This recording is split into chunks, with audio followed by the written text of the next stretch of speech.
Hello, everyone, and welcome to another special, very special episode of Gehenna Academy. Episode 7, Paint It Black. First, before we begin, I want to thank everyone for joining us so far in this mighty adventure. I am very excited to keep playing. Including with this episode, we will have 3 more remaining after this to round out the season. So yeah, it'll be a ride for everyone. And just to remind everyone that today we are raising money for the London Community United Against Hate. It's a great cause. They've already almost hit their goal of $1.25 million. Let's see if we can maybe move the compass a little bit north. I don't think we're going to reach 50,000 today, or 45,000 in this stream. But if we can, I will literally run Gehenna Academy for 10 seasons. If we can hit $45,000 today. But for anyone that donates in this stream, we are still doing Order Chaos. So if you donate at least a couple bucks, send me a private message over onto Gehenna.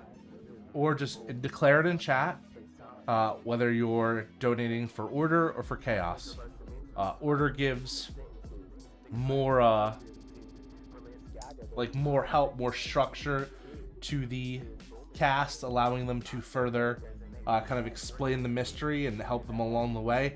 And Chaos is the exact opposite. We're throwing in mix-ups, we're deepening the mystery, and we're causing all hell for everyone to break loose.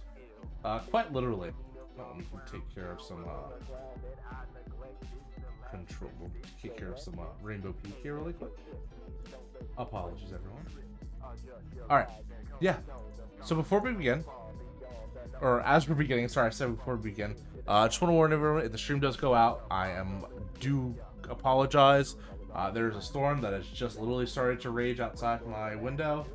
And yeah, unfortunately, I don't have any more shells to appease this angry god, apparently, who I've pissed off somehow in the last couple weeks. But, let's get started. Can my cast please introduce themselves? Starting the order, you all know how. Oh yeah. Sorry. Hello, my name is Rina. I am playing as Ivy the neighbor, who is currently in the middle of skirmish and is looking for her friend Neal, who is missing.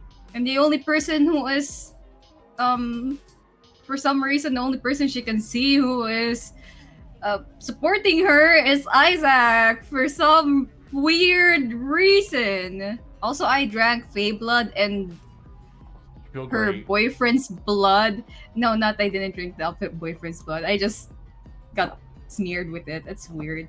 Blood is weird. Somebody think it's often quite a terrible thing to be smeared in the fluids of someone's boyfriend. Yeah, that's usually how it goes. Stop. I'm already awkward enough as it is. Monsterhearts. You love to see it.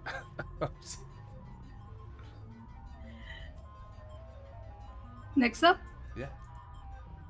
Yeah, next up is me. Hey, my name is Noordin Lee, my pronouns are he, him, and I'm playing Neal, that ghost over there, whose pronouns are also he, him. I'm the friend that Ivy is looking for. Why is she looking for me? Because I am gone. Dark as self. Yay! Of course, I abandoned Arden in the plane of wherever when I did so. I just had an internet crash. What? Yep. Oh boy. Oh boy. Gotta stop mentioning the planes. So Yes, stop. No. We're still going though. We are still good on my what book. was the We're last thing I still said? going. I heard it all, so I think Was- you're good. Yeah. Okay, great. Sorry. Hi. I am Shauntelle. I am scared. My pronouns are they, she. Tonight I will be playing Melody, the smitten fae, who's confused as hell, has someone, not gonna say who, addicted to her, and what's this about their boyfriend's blood being smeared on? I missed that bit. What? Huh? Nothing. It's okay. What was that? Perfectly That fine. seems important to know. We're okay. Nah, it's just a little bit of self-care. Just some fluids Yeah, just some fluids. without me? Hey, you gotta take that up. Hurt. Okay. Hi y'all, I'm Alyssa, pronouns they, them, and I am playing Arden, the worm who uses any pronouns. And Arden is currently stuck in the realm of the dead, perhaps, question mark? But unlike Neal, no one is looking for them. So, that's a little sad. Oh no. Hi everybody, my name is Chris, and my pronouns are he, him, and I'm playing Isaac, whose pronouns are also he, him. He went to another place that I will not say, because it might crash the internet again, but he went to a place, he found out some information, and right now he's looking for Melody, because Ivy wants to know where Neal is, so let's see how that turns out. Yeah. Perfectly fine. Of course. And I am your sometimes beloved, sometimes hated, oftentimes just in the zone storyteller, Nick Francia. I'm merely the projector playing this awesome movie before us. And I'm also screaming from the audience as well for my cast to get their shit together and figure this stuff out. Maybe if they all decided to stop fighting each other for one chapter, the season might have been cut in half. But that is not the Monsterhearts way. That is what we're here, and that's what we love to do. So I'm very happy to tell this story today. In my, I'm going to assume this is my Time Money cosplay for Skirmish. Wearing the hoodie and stuff. Yeah, every day is a Time Money cosplay in my in my head. But yeah, let's kind of get cuddly. I'm going to throw out a little quick content warning. I don't think I did one last week, and I apologize for that.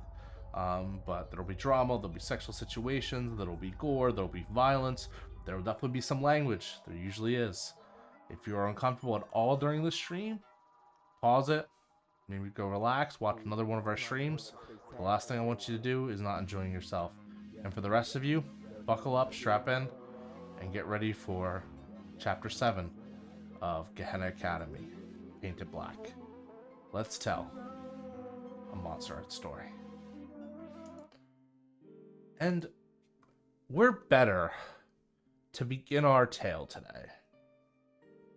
Eeny, meeny, mighty, mo. Arden, can you explain for the rest of the class, what was the last thing you remember? Last thing going through your head? I was in the astronomy tower, and then I wasn't in the astronomy tower, and I was completely alone. Yes. And I don't know where or why I am. Some dark dealings it was. Something happened. You're not entirely sure what. But as you kind of feel the ground beneath you, you feel ash. You feel cold. You feel the thorny spikes of a branch Mostly you feel alone. Wandering a world you don't know too much of. Neal was with you, but now Neal's gone. Gone to the Aether. Arden, do you feel What? scared? Absolutely. Who are you thinking of in this moment? Where does your mind drift off to? I mean, Neal was the last person I saw, and it was a bit of a traumatizing time for both of us. So it's to him. I really want to find him.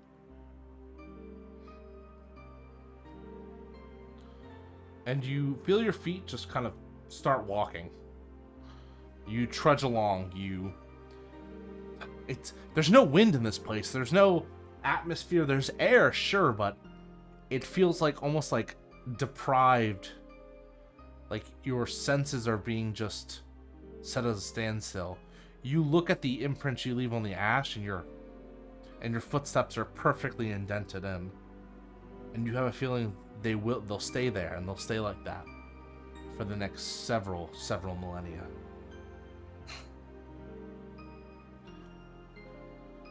The only thing that has you as comfort is your scales. Your scales that have begun to grow in. As you can feel them, even under your clothes, now going across your back. Soon you'll be a true dragon. Soon you'll be a true king. It's a good reminder. Yeah. You're powerful. Nothing can stop you. Absolutely nothing. Although getting trapped in a plane might. And for some reason, you can kind of tell where you're at. You know that whatever place this is, it has a connection to the dead.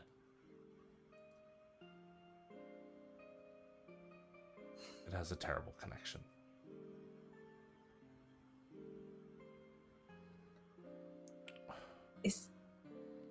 Is there some way to find someone or something or a way out? I want to get out. I don't like it here, and I need to get back to everything. And as you think, you can hear your thoughts kind of echoing around you. Even like the color out of this place seems to have been drained. As slowly you kind of forget for a moment what colors like blue or red or purple look like, as everything turns black and white. Monochrome, different shades, sure, but devoid of any life. And as you think to yourself really hard, where can I go, where can I be? You see it on the horizon. In this dusty dust bowl of a plain. You see a small shack. More akin to like a farmhouse. Wooden. There's a windmill out front. But it doesn't turn. Doesn't look like it's turned for a very, very long time. Ominous, but I don't have any other choice, and feeling the scales growing along my hand, along my back, I can take care of myself. I can deal with whoever, whatever is in there, certainly better than I can deal with this wasteland. It almost feels like as you get closer, you can smell charred wood. You can smell burning. You can smell like smoke, damage everywhere, and you kind of think to yourself, maybe this is what this whole plane is. It's just smoke damaged landscape.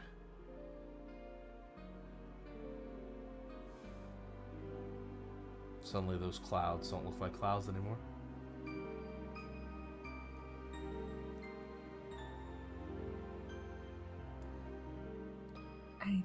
Usually the smoke is comforting, but this is not the same. Yeah, it's not like your trance. It's not sweet smelling. It doesn't have hints of strawberry and other It doesn't smell like... It doesn't smell joyous to you. It doesn't smell greedy. It doesn't smell of any emotion whatsoever. It's like someone who has lost every desire they've had in their life.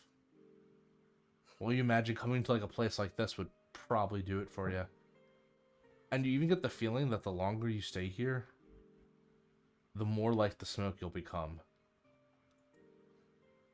Until maybe one day, you'll just be tossed out. Is this what it's like for Melody in our realm? No wonder they are the way she is. And then you think of another thought. Is this what Neal is afraid of becoming?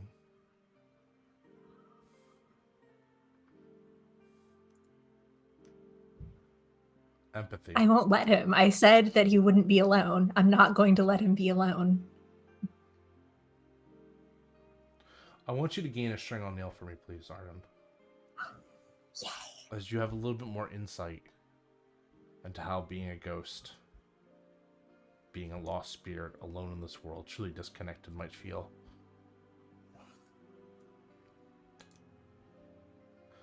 And as you approach the shack, the wooden door opens to your presence, revealing no light inside, but merely a hard cutoff line where the light starts and the blacky inkness begins.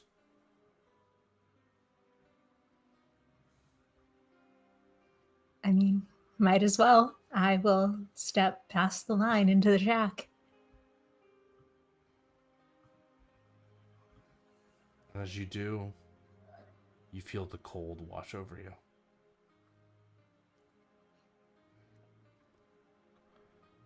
As all of a sudden, you're basically in oblivion. You're basically nowhere. Except for a single overhead light.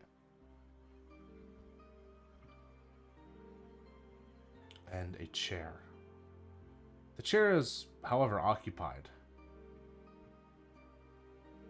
The chair has a young girl sitting on it.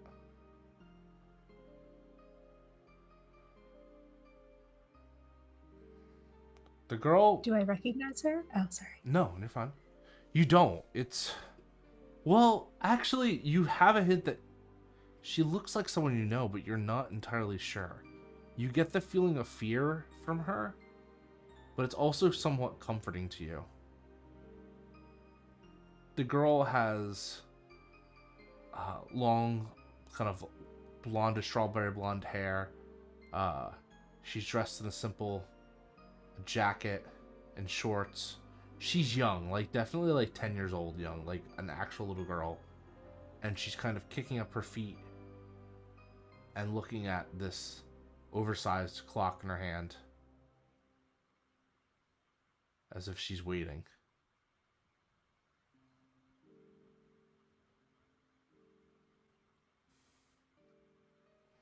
Hello?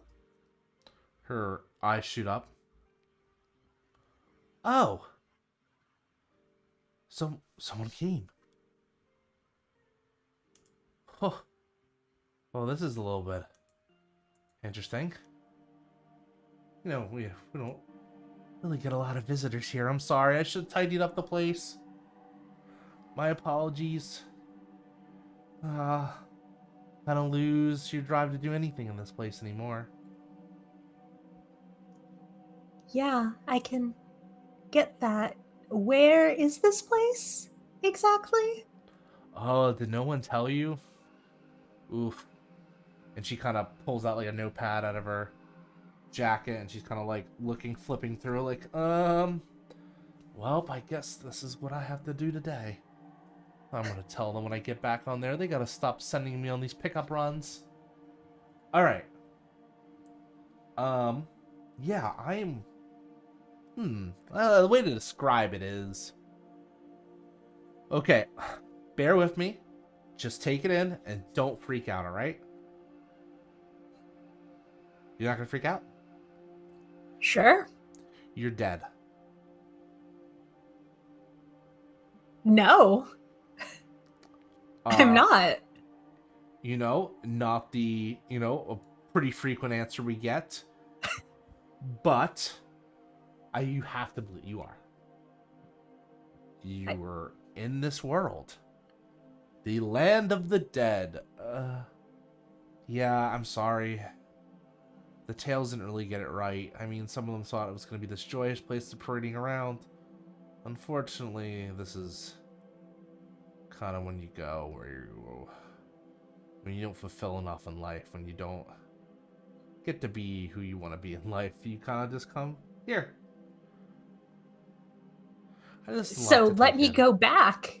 Let me go back and fulfill what I need to fulfill. Look, I'm not dead. Look, you seem like... I know, it's tough. I know, I understand, I get it. You had so much to live for. You had so much you could have still did with your life. So many friends to make, so many enemies to see. You never even got to try that place you wanted to go to all that time. I get it. But these things, they're inevitable. People die all the time.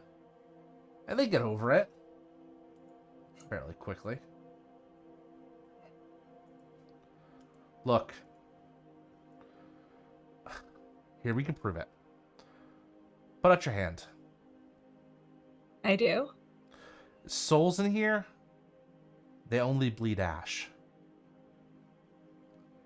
If you bleed blood, then you're alive. But if you bleed ash, then you're dead. You got it? Fine. I immediately close my fist and let the claws dig into my palm. Oh, you had your own knife.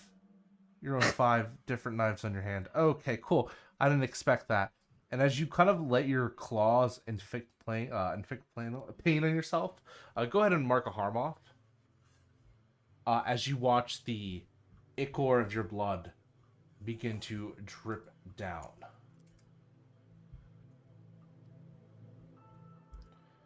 And the little girl opens her eyes and goes, Wait a minute. You're actually not dead? I told you. Oh, no. What? This happened. Oh, what do I have to mess with this? Damn it. Do you know how much we're gonna have to go through? How much paperwork I'm gonna need to go through for this? Well, you can do your paperwork after you get me out. I shouldn't be here, so let me out. It's a little tough of that. All right, you gotta. It's tough to get out of the the underworld. It's just is. Come on, I mean you get it, right? Like if it was easy to get in and out of here, people would do it all the time. Yeah, I know it's not perfect. Shit. As she starts swearing up a storm, unbecoming of a little girl. Let's start with your name. You got a name? Arden Fitcher. Arden Fitcher. All right. Group this down. All right, Arden. I guess it'd be. Yeah, wait, maybe. All right, I guess I should say my name. All right, You know what? Don't worry about who I am. The less you know, the better. Where do you come from?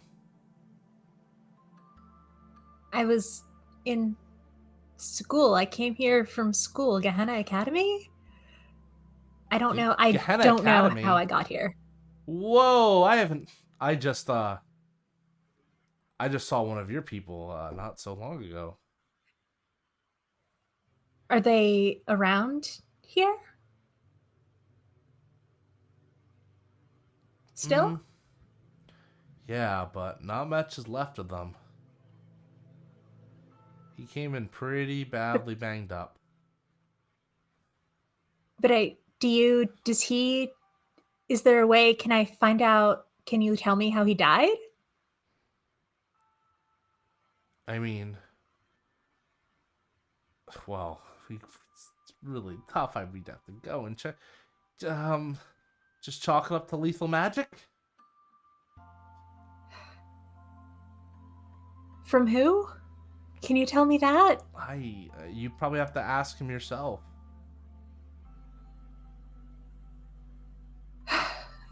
Fine. Well, how long is this supposed to take? Then.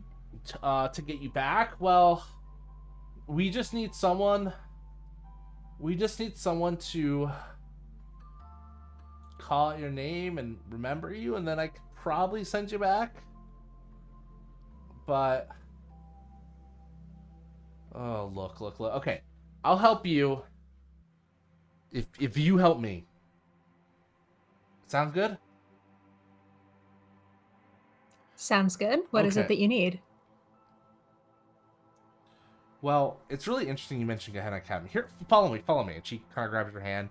And in 1 second, you're transported instead of the shack. You're in this busy headquarters, as it were. And it rows and rows of. You ever watch Beetlejuice? You know, you see all the offices. Like, that's what it is. It's rows and rows of twisting offices in like an MC Escher type, like, structured way. And it's wild. And she pulls you to a random desk with like all these filing cabinets. She goes, "All right, let me check here." And she opens it, and it opens like super like cartoonishly big. Let's see. Gehenna Valley gods, Gehenna Valley deities. Zeus. Oh, I guess we don't need that anymore. And she takes the file and she throws it into a can that's like lit on fire. Gehenna Academy. Cool. Yeah. Used to be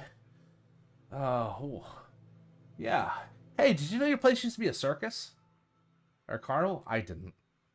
I think it's cool though. Yeah, really interesting stuff you learn in these files, to be honest with you. Alright, Gehenna Academy. Cool. Yeah, you guys got a big incoming death list. I'm sorry, you have incoming deaths? Oh yeah. Well, okay. So, hun, I'm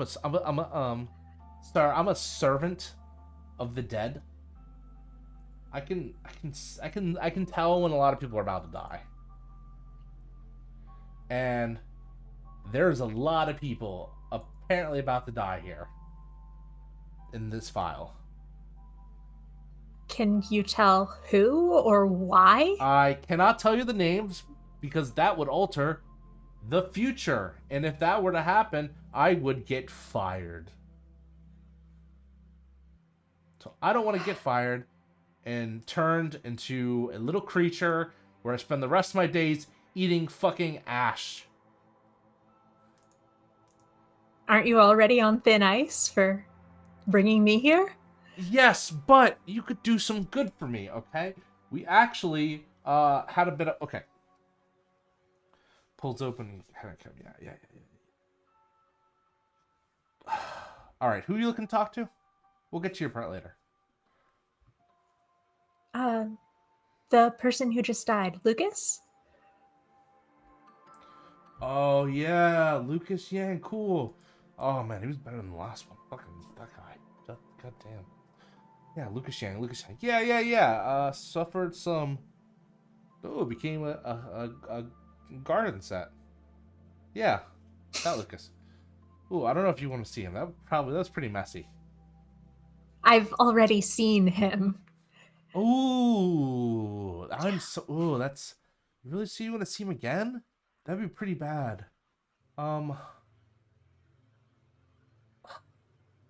Okay, yeah, I guess I can show you where he is. Alright, but here's my favorite for me. Alright, kind of goes in, and she kind of rummages out of this, like, kind of black box, and she puts it into your hand. Alright. So, we actually have a kind of recruit in your area that I need you to deliver this to. They don't know you're a recruit yet, but don't worry about it. They will once they drop us. You know, do you know anyone that's like really connected to death where you are? Yeah, yeah. I see. I'm looking at the person connected to death. You know who that is? I have an idea of who it might be. Cool. You got to go ahead and give it to her. Her. Yep. She doesn't know she's one of us, but she is. And once you hear the call, you gotta answer. It's all about recruitment, baby. It's also one of our tenants. I will do that for you. Look, Now. look. She kind of leans in. I'm really gonna need you to promise me to do that. And she kind of takes your hand, and like at a quick swipe, there's like a symbol that's now on your wrist. Almost looks like a rudimentary clock. Because if you don't, you're gonna end up back here. Sorry to do that. I gotta enforce my end of the deal, you know. And do I get to enforce mine then? I'll get you out of here, I swear. It's not gonna be pleasant. It's not gonna be fun, but you gotta trust me. You could trust me, right? You're capable of doing that as a mortal. I suppose you need me to do something for you, so Yeah. I will trust that you'll get me out. Awesome. Great. Cool. We've been needing someone in that area ever since ever since all the bad stuff that happened. Oh my god. Look, your valley has been a hotspot of different shit for us, let me tell you. Like, some god died there. There was a school that like we set on fire. It was just a lot of stuff. And don't even talk about the Antichrist that'll be coming in about another year or so. Don't worry, you can worry about that next season. But still, a lot of shit. It's like all the paranormal activity in the entire United States is just focused on your one little area. Alright, so if you want to get home, you got to get someone to A, say your name, and B, realize they need you really, really hard. Like, I got to think about a memory of you. And you should be able to use that as a doorway to get back. If you're actually alive. Which I am. Cool. Won't be an issue. How am I supposed to contact them? And she kind of opens the door. I could send you back to Gehenna Academy. You're going to be a shade, though. A phantom. And when you do that, you're only going to have enough soul power to keep yourself alive for, like, 24 hours. So you need to make sure you get it done within those 24 hours. Or else you're wandering right back here. For real this time. Fine. Wow, Can I talk to Lucas first? Do you really want to do that? He's not, like, super coherent right now. I mean, it's the only opportunity I'm going to have, I assume. Okay, you twisted my arm. I get it. I'll let you talk to Lucas. And she kind of, like, looks over at, like, the TV that's sitting on the desk. And I was just about to see how the second round of skirmish ball is going to go. This kid's going to get torn up again. You don't understand. Entertainment is so good. And she kind of, like, whisks you away again, snapping her fingers, and you kind of sink through the ground. And all of a sudden, you're in this huge kind of, like, multi-level, like, refrigeration unit. Oh, yeah. We're real compact here at the headquarters. You know, we have, like, hundreds of, thousands of souls come through here each day. We gotta have the capacity and the volume to carry them all. Let's see. She kind of starts typing in. Yep. Good thing your Mr. Lucas here died of pretty extraordinary circumstances. Would be bad if he didn't. And as the kind of fridge, as she's kind of like going through the fridge lines, she brings one forward, kind of like on the computer. and it just kind of opens up, and you see kind of in almost like chronoed in stasis, like in a moment of time, frozen, is Lucas in the point of his death. And he is screaming in agony as you see the freshly pierced wood that's just oozing out of his skin as he's turned into this human tree. You see the blood, you see everything. It's just eternally this agonizing moment in time. And it terrifies you. Finding the body was one thing. Seeing it relived over and over again, that's another.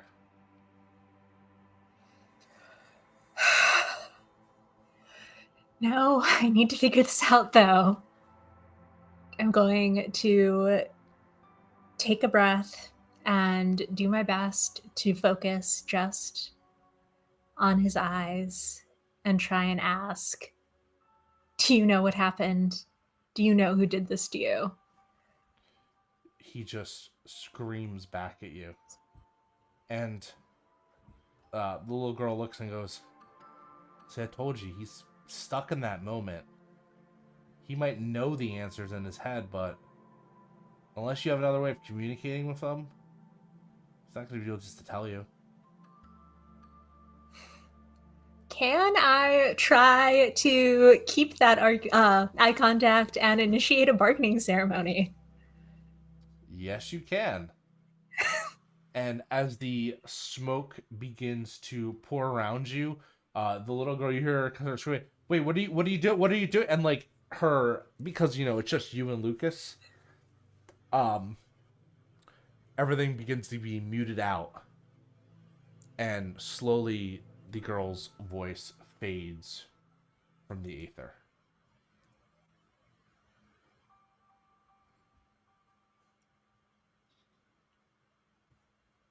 And there's Lucas.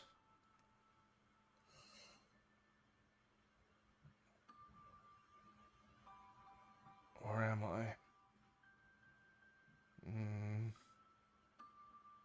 Who is that? It doesn't matter. I need you to tell me what happened. Do you remember? What do you mean what happened? It was just... I was looking for Yon. Looking for Yone. For Yoni. Yeah. I'm sorry. So many different thoughts going through my head right now.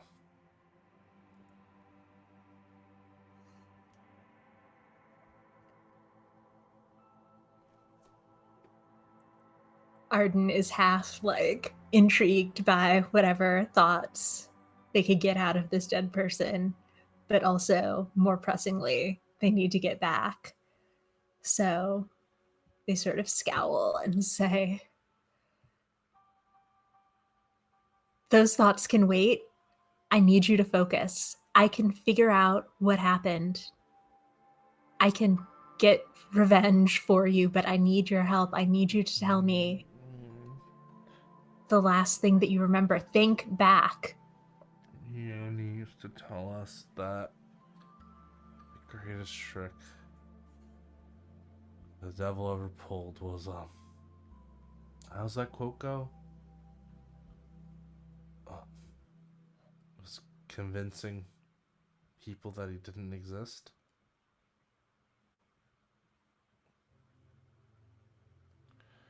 Who's the devil, Lucas?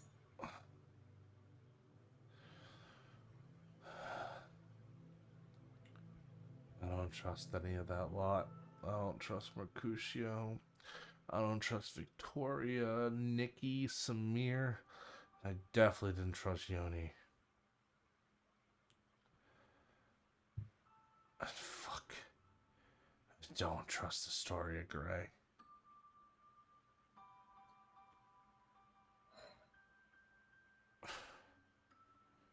She knew this shit was gonna happen to us.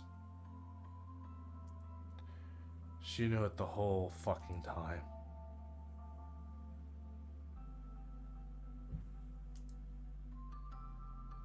How? And she didn't do anything? Why would you do something you want to happen?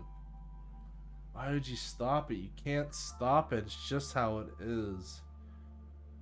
Oh, I was so scared. It's so much to live for. I was gonna win skirmish for us this year. I was gonna ask that cute new girl out. I didn't think I was gonna take so much Fey blood. Fuck you. Fuck you, Yoni. I'm glad they hung you from the goddamn rafters.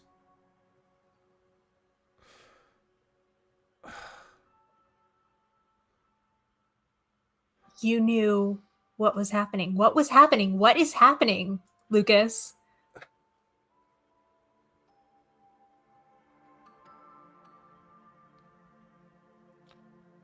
We transgressed too much. All of us. And now we're paying the piper.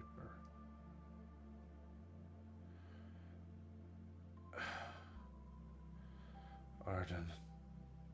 And as like the bargaining ceremony is going, you can feel it entrancing you. It is pulling you in deeper and deeper. You feel like you're losing yourself the longer the ceremony goes on. Take another harm for me, please. As you feel yourself beginning to drain.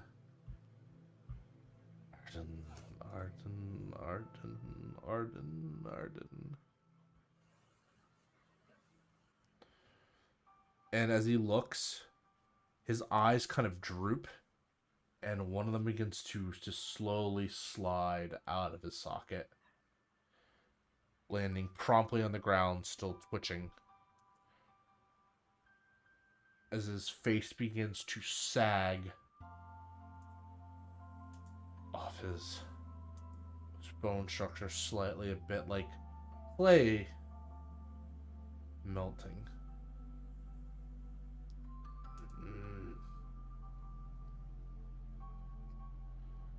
This is the fate of anyone that messes with that magic.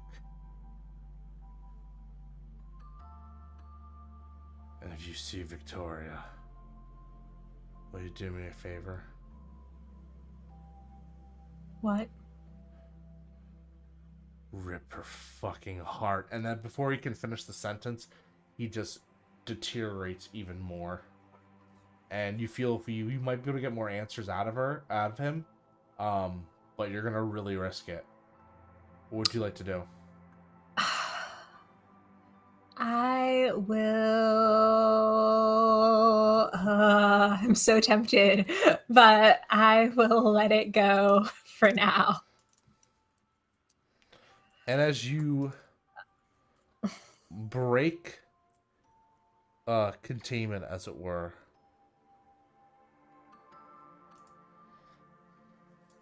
that's where you find it. You find the girl staring at you.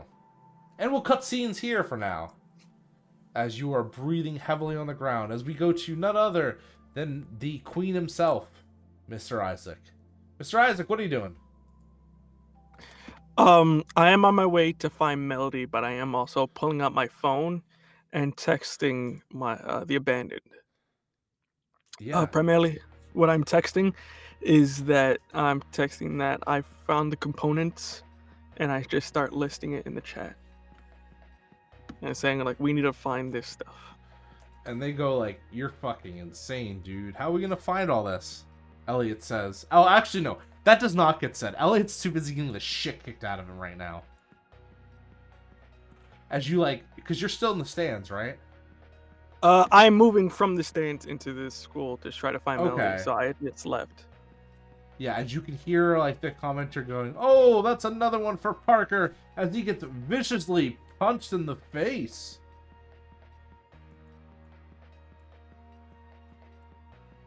And Brooke going, all right, so which one do we handle first? Well, we are fighting demons, are we not? And then you kind of get the notification. Well, we can let Elliot get that, but looking from it, it's gonna take him a hot second. I have faith.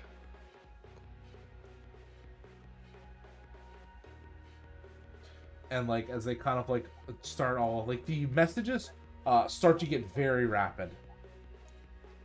Where do we get the figure of an angel? A planar compass? I think we can find that somewhere in the theater department. I think they have one. The bones of the deceased? Cool. Let's do a little bit of grave digging. Where? And then the last one, a living soul. So what are we going to do with the living soul? I just put to be determined. I'm saying right now, it is not going to be one of us. It's not you, you idiot. I have an idea, but... Someone goes, let me guess. Victoria. No, not Victoria. Plus, she's already dead. Whoa, bold statement to make about vampires. Am I wrong? I don't know, it's a little stereotypical. But am I wrong? I don't know. I haven't gone to that part in supernatural biology about whether vampires constitute as alive. But I think they still have souls to a certain extent. We'll put her on the back burner. Oh, here we go. Look, if anybody is gonna lose their soul here, why not be the person that's killing everybody? Okay, who's killing everybody? Well, that's what I'm gonna go find out. I need you guys to focus on finding the parts while I try to find whoever is killing everybody. Okay, we got it. We'll do our best, boss. Keep me notified if you find anything or are having trouble. Just remember, we get something out of this too, right? I made a promise.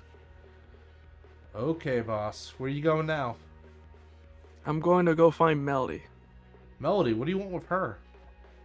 Well, apparently Neal's missing, so I'm going to go ask her to see if she knows where he is. Plus, she has my book. You sure he's just not in his room? Or with Samir? Well, and then Christina answers, or both. And like kissy emoji. First off, why? Second off, I don't know. Let me go ask her, I guess. Alright. Isaac, where's Melody right now? Is Melody in the stands? Yeah, Melody's in the stands. I have no idea where Isaac thinks he's walking going. to the school. Wait a I second. feel like, yeah. I feel like as Isaac's about to leave, he's like, alright, gonna go to Melody's room, I'm gonna find her, and then just like stops and turns. Melody, who do you sitting? Are you sitting next to anyone in particular? Nope. Alright, you're just in your stands. Wearing your lucky jacket. Wearing my lucky jacket, and I've just eyes on Mercutio and what's happening there. Oh, it's intense. The second round has started, the second half as it were, and they are just going at it. And you can see even Ivy's dipping and dodging, but even Ivy's getting kind of swept off her feet and kind of landing on her back as the demons are just renewing with more vigor. Yeah, kind of like that, Ivy, as you feel like the breath get knocked out of you, and you see Time Money come and like get your arm, pull you up. And you can see he's kind of messed up. His hair is everywhere across his headband. You see Jaime's breathing really heavily as he's like snapping like his hand back into place. Reese is just setting things on fire as they come close to him. You guys are now on the defense, and it's kind of like the point of the skirmish is kind of lost, and it's just developed into this brawl.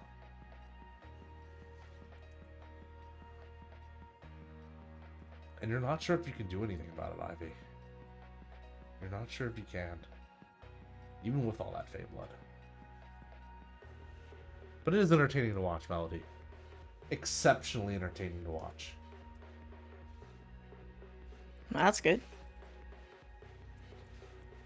And then you see Isaac approaching you.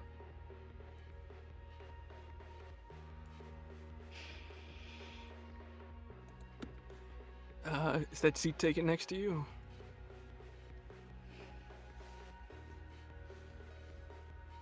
Why? is I would like to talk. I did go to the Fey Realm and I found out some things from Homeboy's dad. You went. Yeah. Does smell that like lightly dusted fey dust all over him. Wait, who did you talk to? Yoni's dad. Oh. That guy was a Right. trip. For a mortal, yes, you would think that. That would make sense. What do you want? Have you seen Neal? To go back? Well, I think I figured out didn't everything. promise. Well, yeah, I know, but he asked, well, there's a couple things. First off, have you seen Neal? Look around. No? Okay, that was not what I was expecting, but I don't know. What did you expect? Well, I thought you were. I didn't think you were actually going to look. I thought it would have been like, you pondered, and then he's like, "Oh, I don't." It's Well, I've been here. If Neal isn't here, then no. Ivy's concerned. She says that he was supposed to be here and he's not.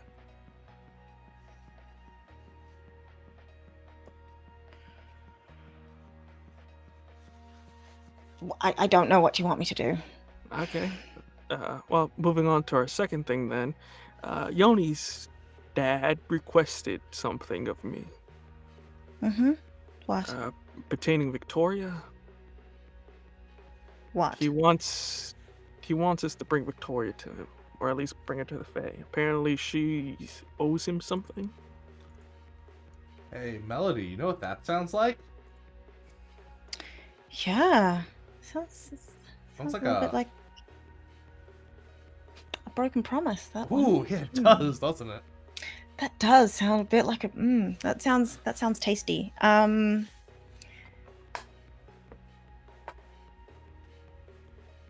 just saw Victoria.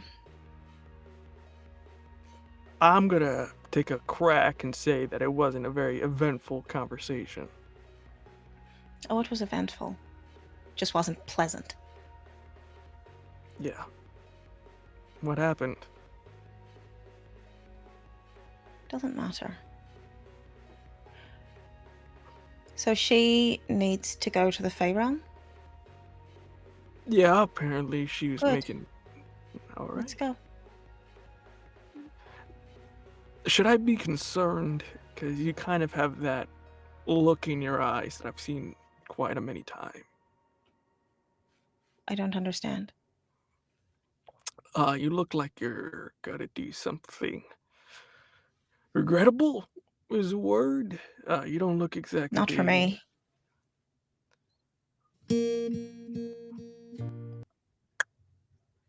All right. Just again, let's try to be gentle. Why? Well, we don't want to cause more shenanigans in this school that hasn't already happened. Why? Because somebody's dead again. And Yes, many people are dead. No, I mean someone just died. Lucas. Lucas is dead? He just died. The school hasn't said anything yet because they want to keep it down low, and I agree with them on that point. Everybody's gonna find out after this is over, but right now, everybody's calm. Okay. Let's find Victoria. We have to do it fast, though. When we find her, how are we gonna get her to the Fey Realm? She isn't exactly gonna just walk with us. We'll make it happen. All right, lead the way. And you are both going to find Victoria, then, I assume? Oh, yes. Yep. Oh, boy. And we'll come back to that in just a moment. as we're gonna go to check it on Ivy really quick. Ivy, go ahead and roll me to run away, as you are currently trying to bob and weave through demons. This is volatile, right? It is indeed volatile. Alright. As you see one come up behind you trying to grab you, as Elliot grabs him and just suplexes him back. Using his great strength. So, I rolled a 9 plus 1. Oh my god. So that is a 10. Yep, so you're gonna get to that safe place. Oh god. Like I said, Gone has the what's it called? Has the skirmish been, like the objectives. Now it's turned into a sort of like just group brawl, like a battle royale. As you see a demon is trying to get to you and is kind of bounding across the field. You run and you put enough distance so that you see a more beefed up, like super himbo version of Tie Money, to the point where like he's growing fur on his arms, goes and catches the demon midair and begins to squeeze him. And he looks back and Tie Money is snarling. His eyes are kind of this glowing red, and you could just smell this heavy. Oh man, he smells like a cow or a bull or something. It smells bad. As he looks at you, he's like, "Don't worry, kid. I got it." And just is like fighting and beating, and it's not even a game anymore. You're not sure what to do. I'm glad I'm on this team. I look at where the principal is. You see the principal is gone. You only see Azazel, the coach of the other team, who's just having a rip-roar time as the blood sport is kind of fueling him. And it's beginning to fuel the audience as well. And you try to catch the eyes, and you no longer can see Melody or Isaac. All you see is Kaya, who looks like he's just who has finally arrived, and is kind of like looking you down and like cheering for you.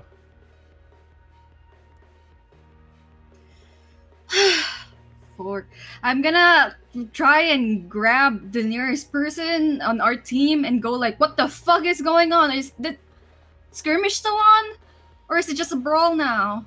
You grab Reese, and Reese is looking pissed. And as you're kind of like, what's going on? He goes, "It doesn't matter what's going on. This is how they always end. We just gotta beat the ever-living shit out of them until they run their fucking asses back to hell. I swear to God, I'm not letting my dad get away with this bullshit any longer." Do you know we're not gonna let him.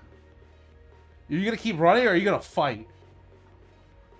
I need a weapon! I can't really use my arms! God, is there like anything nearby that I can use as a weapon to just... You can use the ball. It's pretty heavy. It's got some weight behind it. Yeah, I'll use the ball. I'll be taking pot shots at people. All right. Then once it hits them, I'm gonna run and grab it, and then take another pot shot, another one. Yeah, go ahead and roll to lash out, please. Alright, lash out is gonna be another volatile. Here we go. Where's my dice? Oh my god, that's a 10 plus 1, that's a 11. And as Can I fail so I can have XP? As the hell kind of explodes around you, you toss the ball and it kind of curves and smashes into one of the demons, the bigger one's head, who looks at you with these like growling snarl, and as everyone's occupied, starts to kind of run up towards you. And he's going to tackle you to the ground. And look around, he's just like, "There's no one here to protect you any longer." And he kind of licks his lips. He's like, "You'll make a real nice snack." Oh. His mouth agape, drool, kind of landing on your face. Oh, and terrible breath. Yeah, exactly. Snack was 2 C's. I'm gonna go and try and climb on his back if I can. You're gonna like just kind of rip her away, yeah. And as you kind of do that, I'm gonna say because you got the 10, you're able to easily maneuver on his back. He's like trying to grab at you. Yeah, it's a straight up all Space Jam in here. I'm gonna use my jacket, the varsity jacket that that Hannah gave me, and use it as a to kind of choke him out. I Yeah. think they need Roll me one oxygen. more lash out. God. It feels good as you do it. Your fey blood is rushing, and you can feel it. You want to murder this guy. So this is a 9, and then plus 1, that's a 10 for my volatile. Well, why do I have volatile? What is your intent, Ivy? What is your intent to do this? Yeah, you're addicted to this. This feels so good. You feel powerful as you're just begin choking him out with your jacket. Well, I'm gonna try and send him back to hell, I guess, wherever that is. This guy's a demon, and they're hurting Reese, and I'm done seeing my friends being harmed.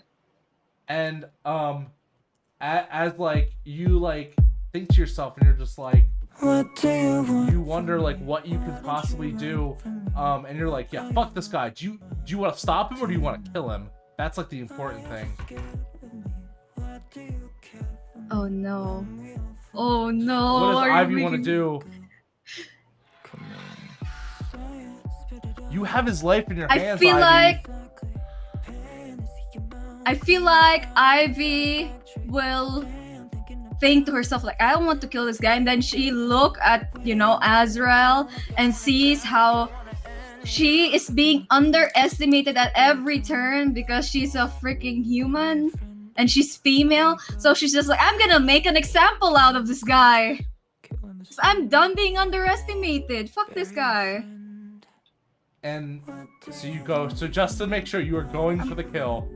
I'm going for the kill. And something happens that has never happened to you before as you feel this kind of blood rush, and you reach your hand back, and forming in it is not your jacket, what actually burns away, but except this long, unholy, it looks to be a sword almost, like a thin katana, and just possessed like the dead itself, you don't stop yourself, just cleanly cutting through this demon's neck as it launches his head flying off. Exactly. And at the moment, Reese kind of looks over and with a smile takes his hand and plunges it into the chest of the demon. And you feel the back spray back on you with blood as he ignites his hand, and the demon within goes into flame.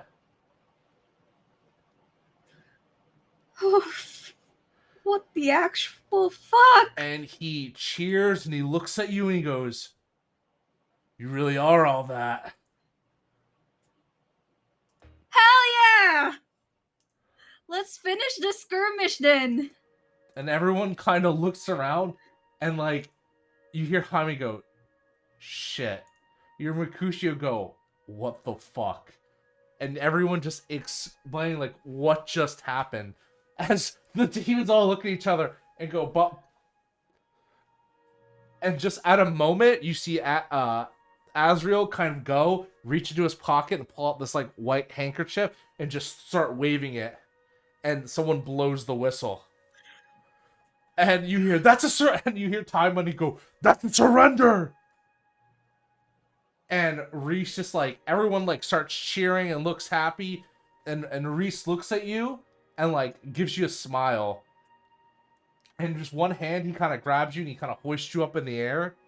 Oh my As God. everyone starts cheering. Yeah. A murderer's legal haircuts after achievement. As everyone starts cheering for Ivy. And then Reese does something you don't expect him to do. As he kind of grabs you at two arms and plumps you down. And he kind of looks at you, looks around, kind of shrugs. And then he goes and he tries to kiss you.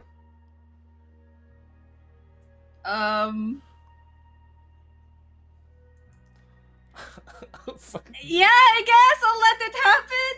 But I'm it! Yeah. Let's go! We just want skirmish! You see a lot that you hear Mercutio wolf whistle like with full on. You see Time Money go, that's what I'm fucking talking about, as he starts to revert back to normal. You go, Ellie go, what the fuck?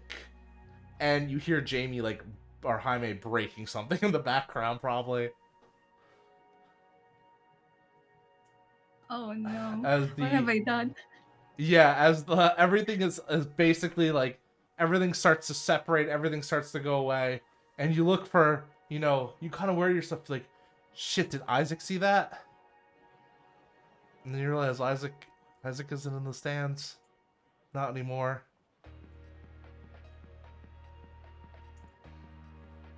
Did Neal? I wish Neal saw that. I doubt Neal's anywhere near. And you hear someone go, this causes for a skirmish celebration. Drinks on me tonight. As Mercutio kind of leads the parade, and everyone's clapping Neal in the back, and even Mercutio comes over and kind of puts an arm around you and kind of like ruffles your hair and goes, good job, love, you did amazing. Yeah. I'll see you guys later. I'm gonna go look for Neal. Nonsense. He's like, you gotta come party with us. Yeah, I will. I'll be there. I just gotta grab Neal real quick. Alright, just let her go, Jaime says. She'll come party later. And Reese goes, yeah, she will. And you kind of see Jaime and Reese kind of look at each other, almost like locking eye contact for a second before resuming their parade.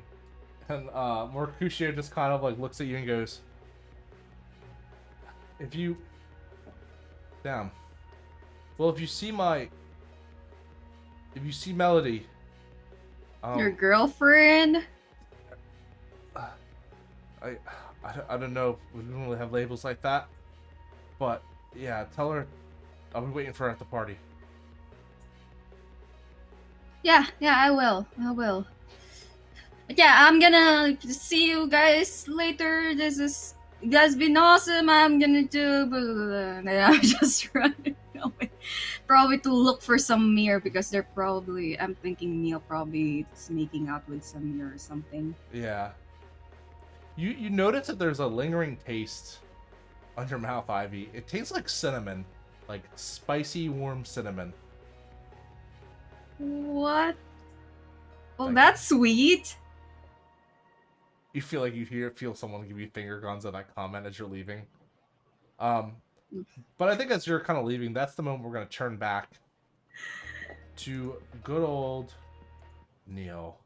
Where are you at, Neal? You were with Samir. Are you still with Samir? Yep. As you kind of look at Samir, you notice he's in one of his little trances, or they're in one of their little trances, my apologies. And they're scribbling away. And every time they come out of it, it takes like a couple minutes. They do the same thing. They look at it, they rip it up, and they go, come on. I gotta find you. And this repeats for several times throughout about 2 hours. Until the trash can is overflowing with torn up drawings. I think this entire time... So I first started this weird thing by trying to shake their shoulder and call out to them. But when they didn't respond, I started noticing the piles and piles of drawings. And I think, because I can still affect inanimate objects, I start rifling through them. Silently. Quietly. It's all quiet. You never make any noise. Or maybe you do, and Samir just doesn't listen. As you hear them plop onto the bed, laying down and kind of crying out in frustration. And as you rifle through the drawings, each produces these same kind of drawing. It looks to be some sort of symbol. And the symbol is drawn on some sort of creature. that looms in heavy lines. It's big and tall, it's humanoid shaped, but you're not sure what it is.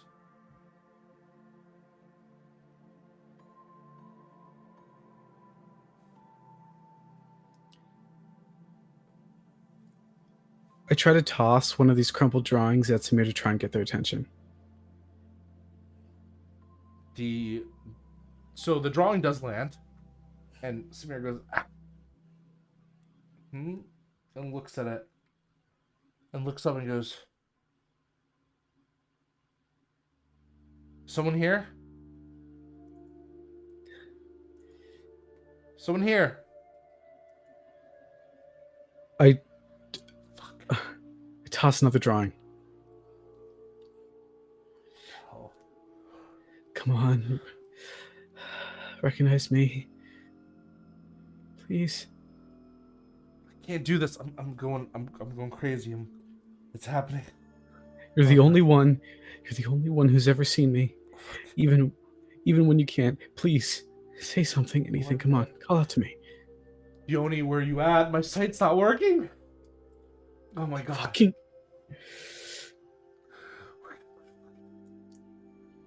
I'm gonna die. I'm gonna die. Is there a blanket nearby? Yeah. I'm so worried. I realize there's a blanket there. I realize that my partner's crying, and I realize that there's one way that they'll know it's someone who cares about them. And so I gently lay the blanket over them. Ending at like I don't want them to think that they're being choked. So lower than the arm length. It's weird. As much as you try to interact with Samir, it feels like that whatever you do is just kind of being not ignored, but just seen past. Like the papers you throw at them, like they notice them, but they don't attribute it to the obvious that there's someone here. When you feel the blanket, they acknowledge it and they acknowledge its warmth, but they don't realize that someone's been putting them on it. It's like everything that you try to do, every good you try to do is just another loss for you. Samir, please. Please. I grab them by the shoulders and I put my forehead to theirs. And I think I'm going to gaze into the abyss. Because that ended so well last time.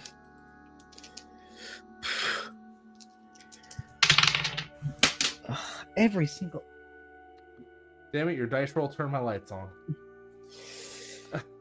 I'm a ghost, I can't help it.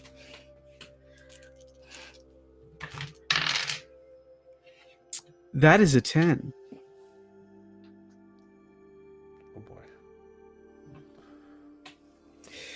I'll look for it later. Name what I'm looking for. And I'm looking for Samir's consciousness. I'm looking for their attention. I'm looking for them. So I guess the abyss is going to show me some visions.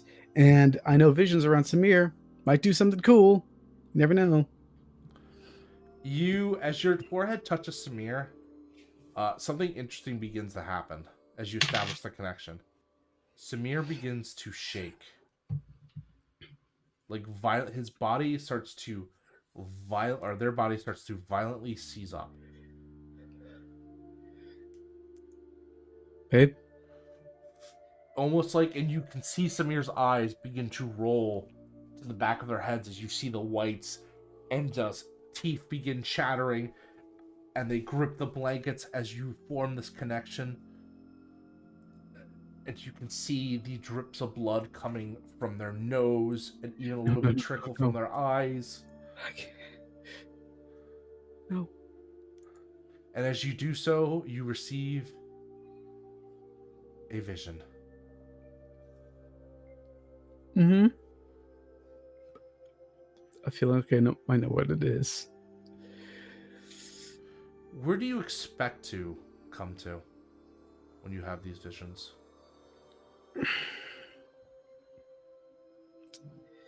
What do you mean? Like, what do you like? So you've seen the carnival multiple times every time you've had a vision. What period of day would you see do you want the vision to be set at now? What period do you think comes to it? It's always night, because night is when the carnival was the liveliest. Night is when, Neal would be out doing his thing. It's always night. And everything's lit by firelight, because of course it is.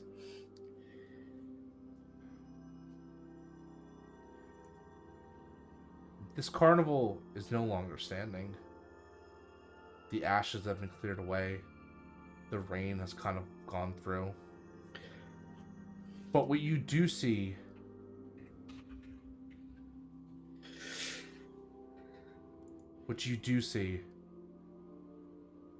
are two people.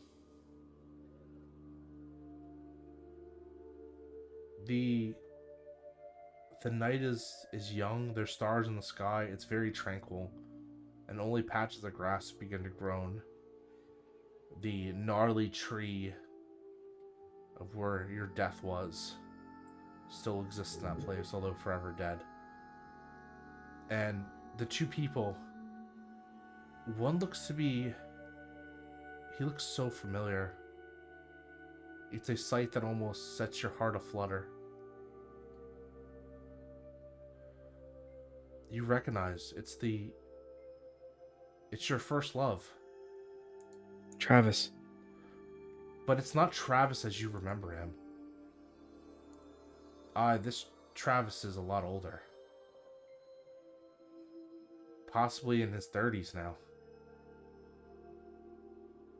Because he got to live. In his hands, he holds flowers. Beautiful funeral flowers. Flowers that have been picked and arranged from the small weeds to the beautiful store-bought. Flowers that begin to force you to cry a little bit on the inside. And do you think of all the possible things you wanted to tell him?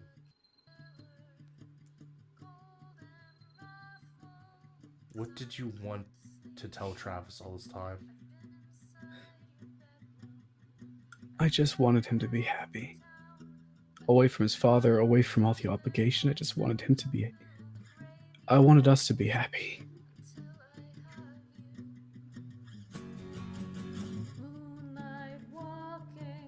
And as you hear that, you see the second person with them. The second person, yes. And as you look, they look familiar too, but not exactly. You know what this person looks like. Who this person looks like.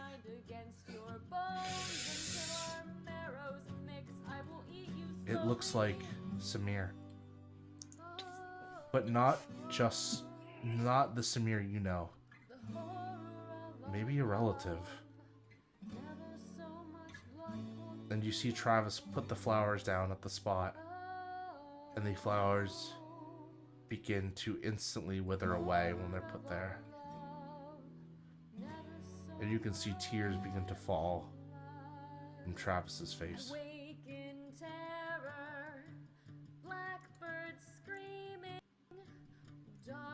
And he looks and goes, I'm sorry. I'm sorry I couldn't save you, Neal. I wasn't strong then.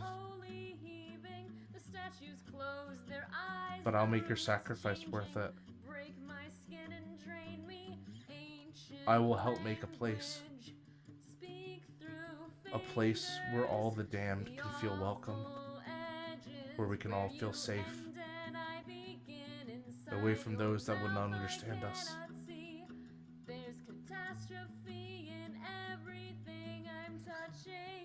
Neal, I love you. And my life is better with you here. With you in my life, even for those brief moments.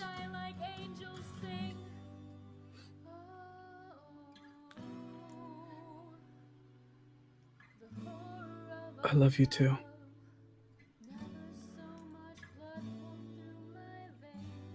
And for a moment, you feel like Travis is looking at you. Looking towards you. And the facade of your ghostliness begins to wash off. Like hot wax dripping onto the floor, like pieces of you breaking off and shattering. You're going to leave this vision soon for another one. But if there's something you want to tell Travis, you can tell him now.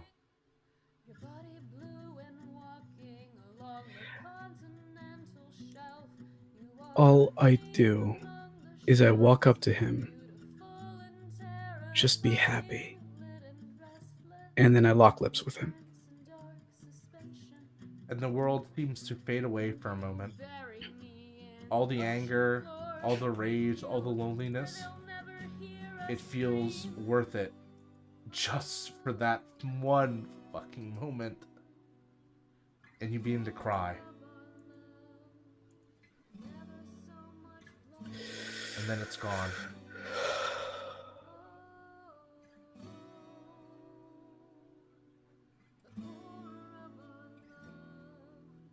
And as you wake up, you see Samir.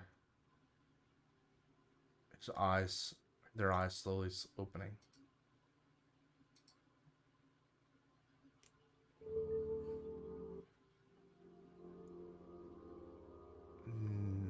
Neal. Is that you? I'm too afraid to let go of them. Because I don't know if they can actually feel me or... Yeah, it's me.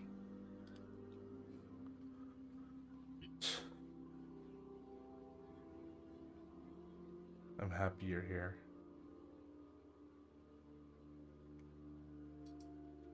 You don't seem happy.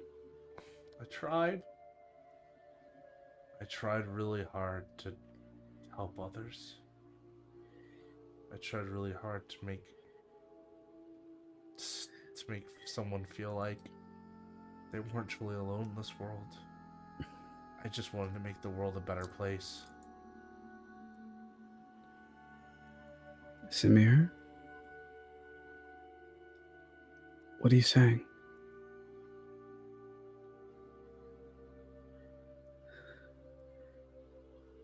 Samir, what did you do? What did you do? We did what we had to. No. No, you're lying. You have to be lying. Please tell me you're lying. This has got to be some sort of I'm joke. not perfect. I never was. I never claimed to be. I can't be. I'm not the person you want me to be. I can't be that. I'm not strong enough. All I wanted you to be was honest.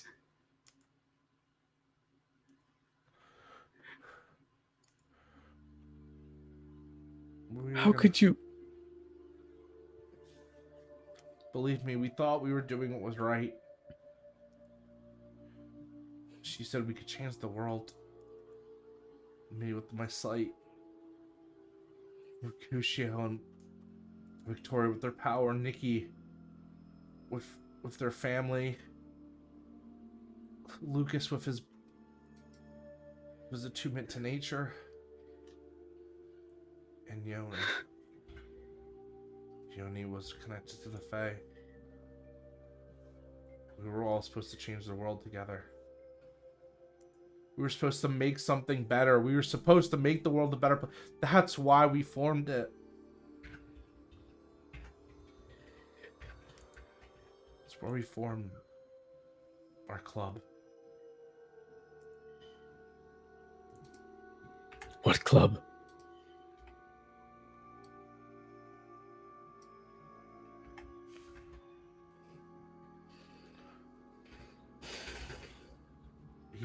like chokes up for a second as if he doesn't want to say it.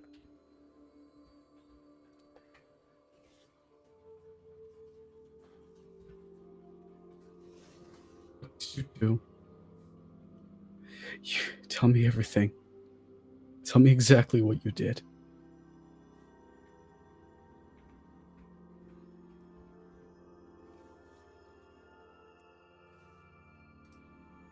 Do you know what lies underneath this place?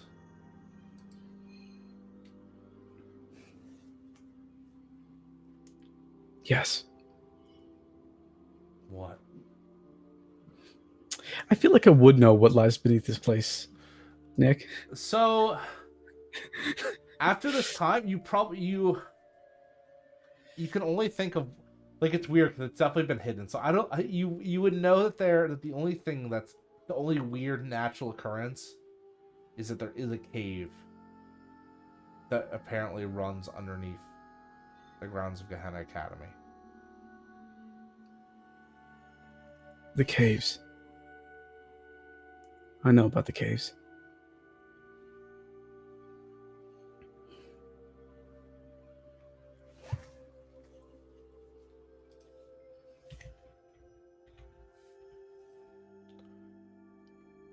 The caves are a prison.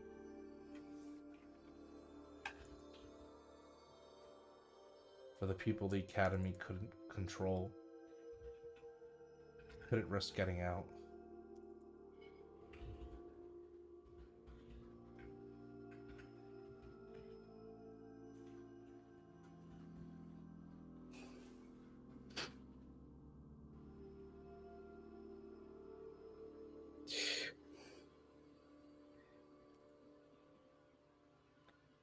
What did you do? I keep asking. I keep giving you the chance to say it. So say it. Because I'm already angry. I'm already hurt. And I'm going to give myself the condition betrayed. But to Samir, I just trail off.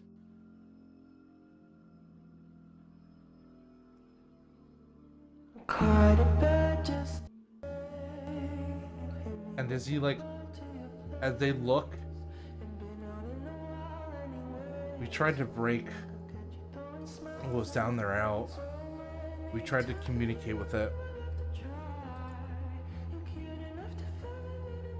You went to the altar. Ray told us we would be okay. Professor Gray said we were doing great work here. And Of course you did.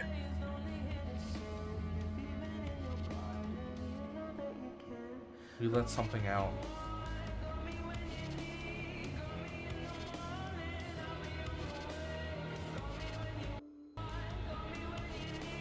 We let something that requires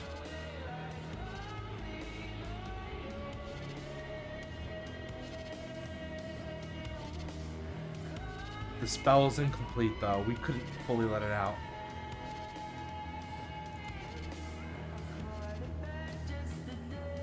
What was it? It's a shade, a phantom, something, a former student. I can't explain exactly what it is, but once it claims all of us, the ones involved in releasing it, it'll finally be able to run free. We're gonna burn for what we did.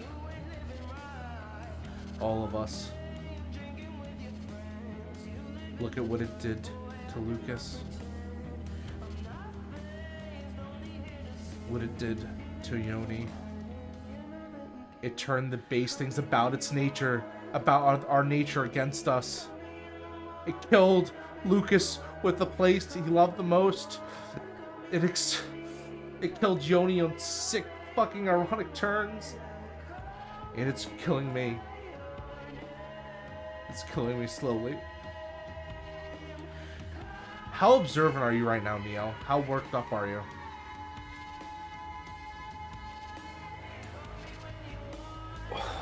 Good question. Considering how Neal died, I feel like, and especially the detail at which he constantly describes it, I feel like he's most observant when he is this stressed out. I think there's nothing he can't see. Catch my drift.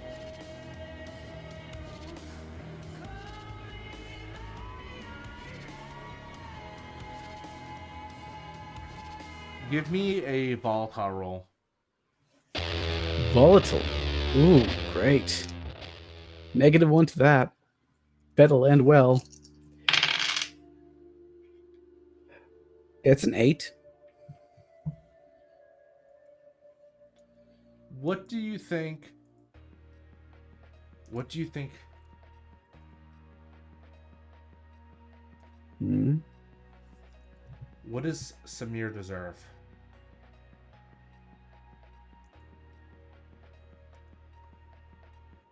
Should he be punished, or should they be punished?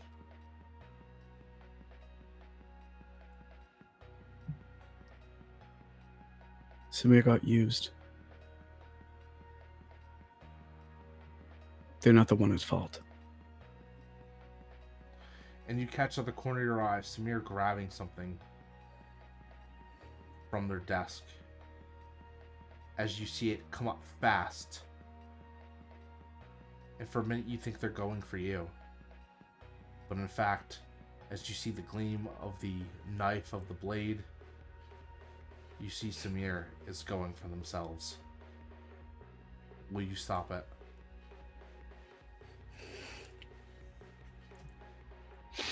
Damn it! Why do you do this to me? Yeah, I do.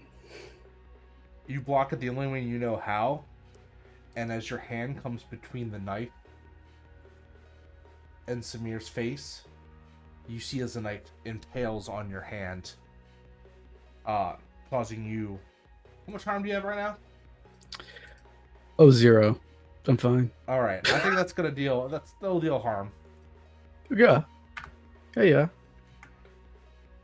As he grips and he goes, and they go, just let me die. Just let me die. I don't want to go through it. I don't want to go through the pain. You don't get to die. You don't understand. You want to... No, I do. I do. I have been the victim of more trauma than I can count.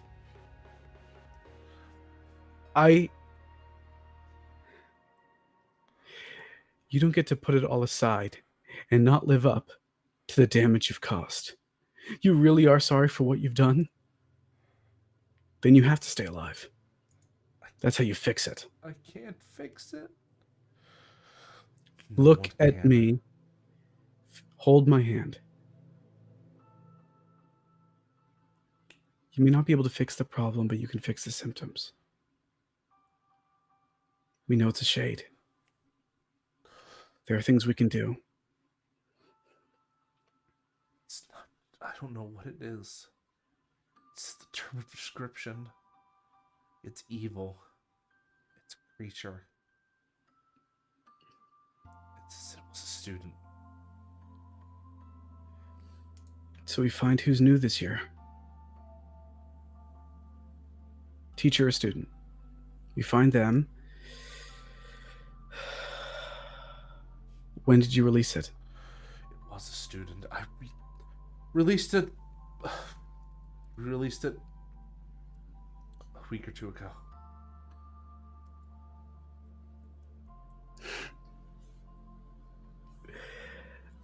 As a player, I would like to say sorry. In character. There's only one person that matches that. It can't be. It can't be Ivy.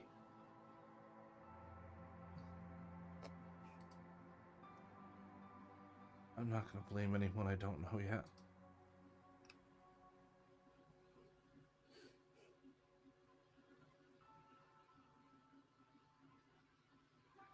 This creature will reek of death and be innately connected to it. It won't know what's going on.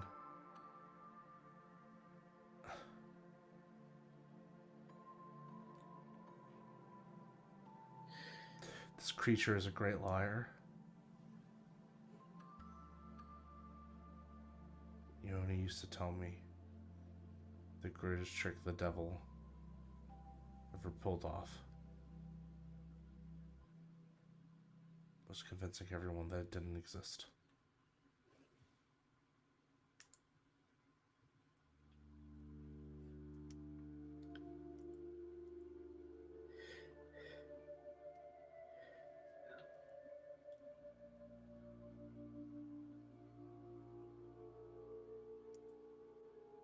I don't know if I can forgive you for this. We were just doing But what I thought was right. We really wanted to do well. We wanted to... Wait. But I love you. I love you so much.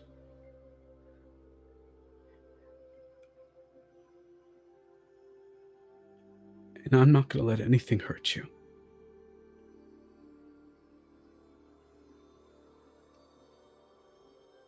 So we need to fight this together. Can't die, Neal. You can't die again. You can't fade away.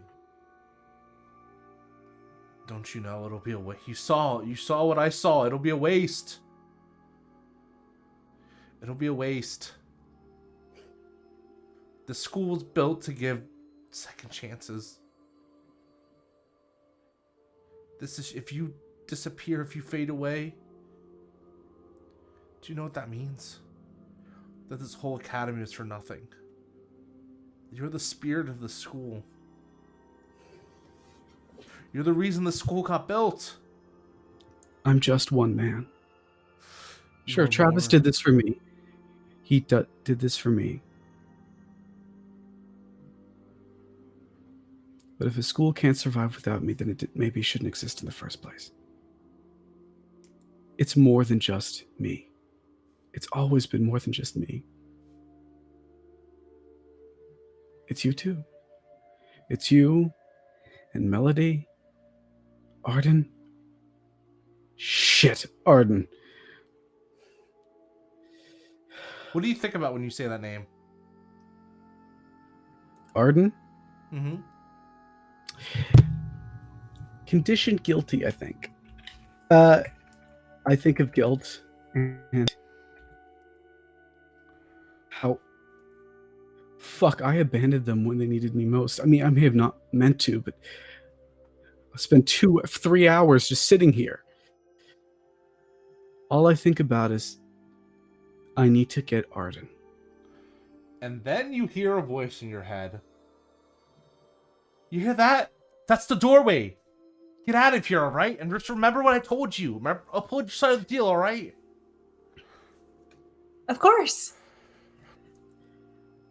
Just go, before he stops thinking of you. You don't want to see what happens if you get cut off midstream. Yeah. Is there a doorway? I run. Yeah.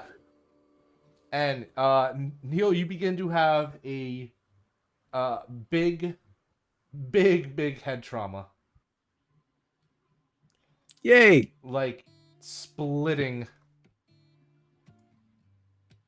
And then you watch as something begins to materialize in front of you. You see a door. I fling the door open. And inside of it is stepping out from the light as the door slams shut and kind of shrinks back into itself. You see good old Arden. I am flinging my arms around Neal, just so happy to be out of that place.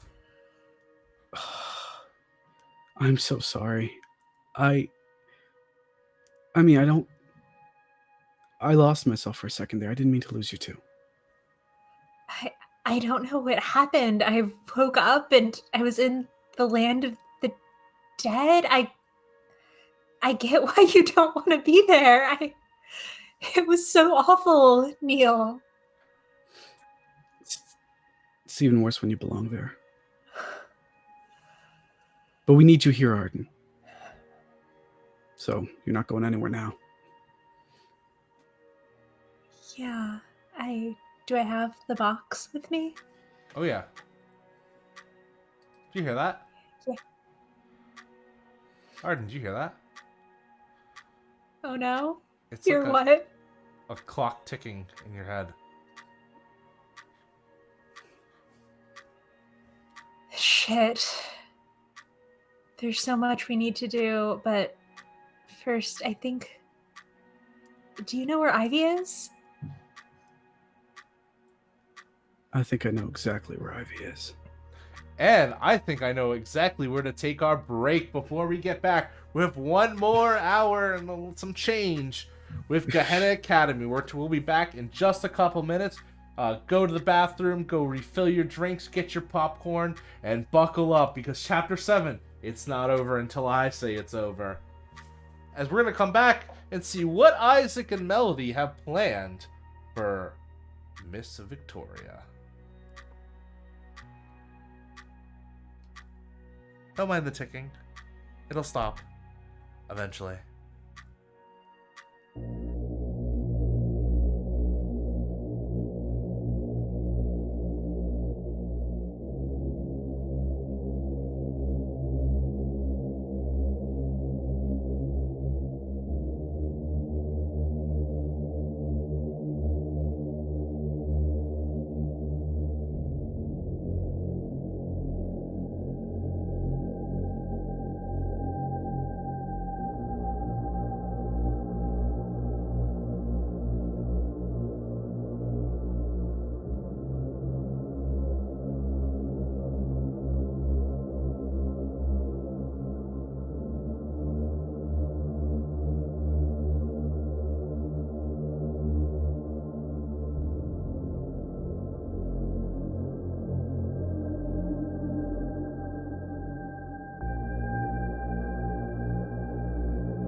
Hello, everyone, and we're back with more Gehenna Academy. Chapter 7, Painted Black. A new drama comedy coming to your stream, as you can already tell. No, joking aside, we are back. Remember, if you donate at all to the London Community United Against Hate, which I will drop the little donate tab in, you can either label your donation as order or chaos.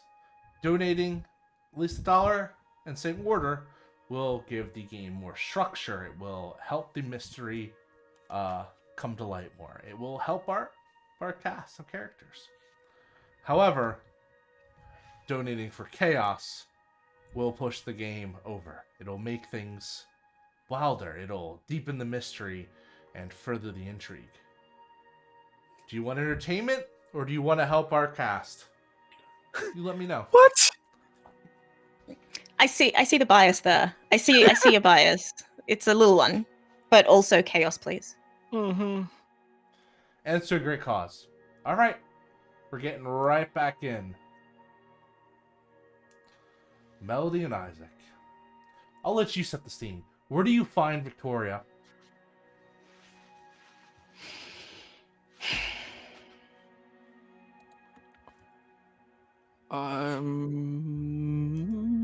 Where was she last time? She was in the dorms outside a room. They were in a corridor.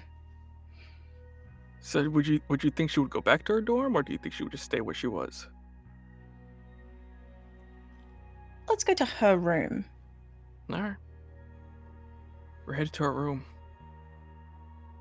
Mm-hmm. Her room indeed. As you head to her room, you do notice kind of getting outside of it. You hear what seems to be peaceful music coming from within.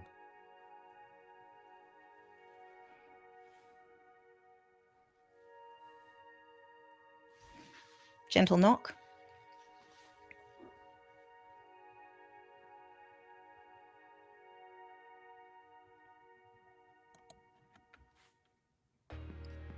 I No open the response? door.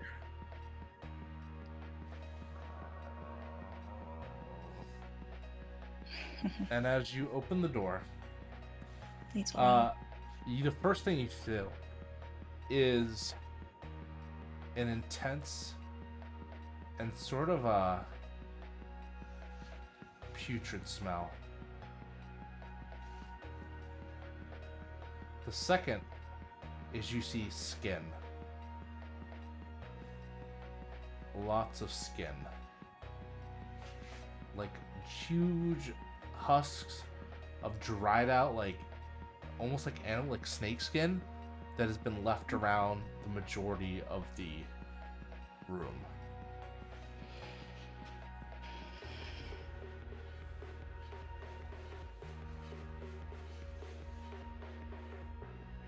This is nasty.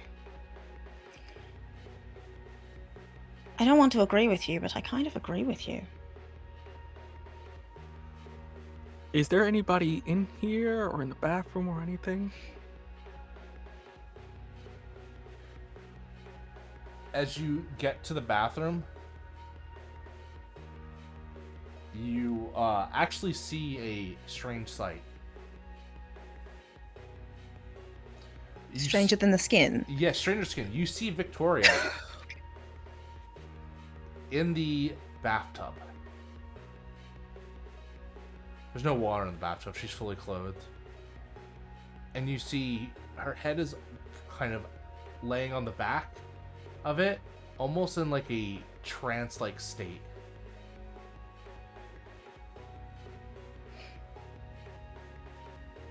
She's not moving.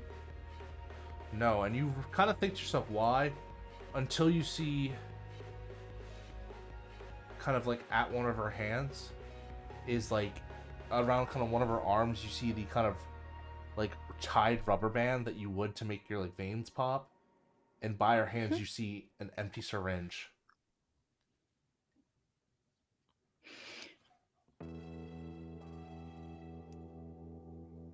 Victoria, wake up. She doesn't respond. Maybe we don't want to wake her up just yet.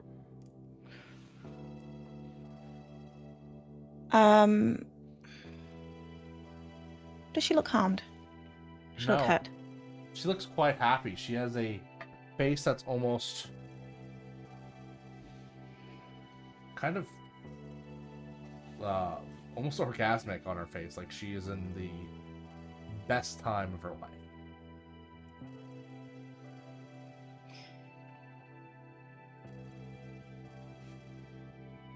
Maybe we should No time like the investigate. present. Wait. What if we investigate around the room? We both know she's been up to no good. Maybe she's... If we wait Kind of too long, convinced. she'll die.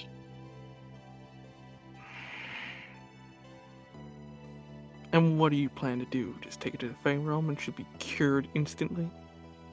No. Take her to the Fey Realm, yes. Cured instantly? No.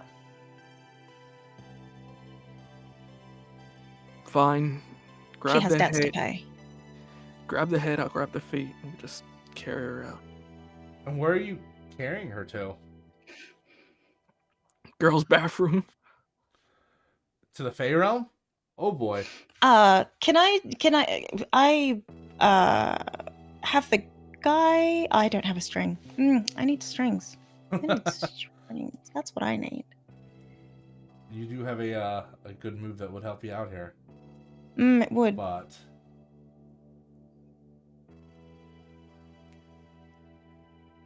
so you're not. So you guys are just both carrying the body of Victoria, this drugged out Victoria, out of her room. Mhm. Be Yep. gentle with the head. No, And as you Melody do is that, not being gentle with the head. I'm gonna say that this is where shit hits the fan, as Oh, you see Ivy round the corner, and the first thing you think is you see Melody. You see Isaac holding. Is Victoria dead? She's not moving, and she looks unconscious or worse. What have you guys done? nothing yet.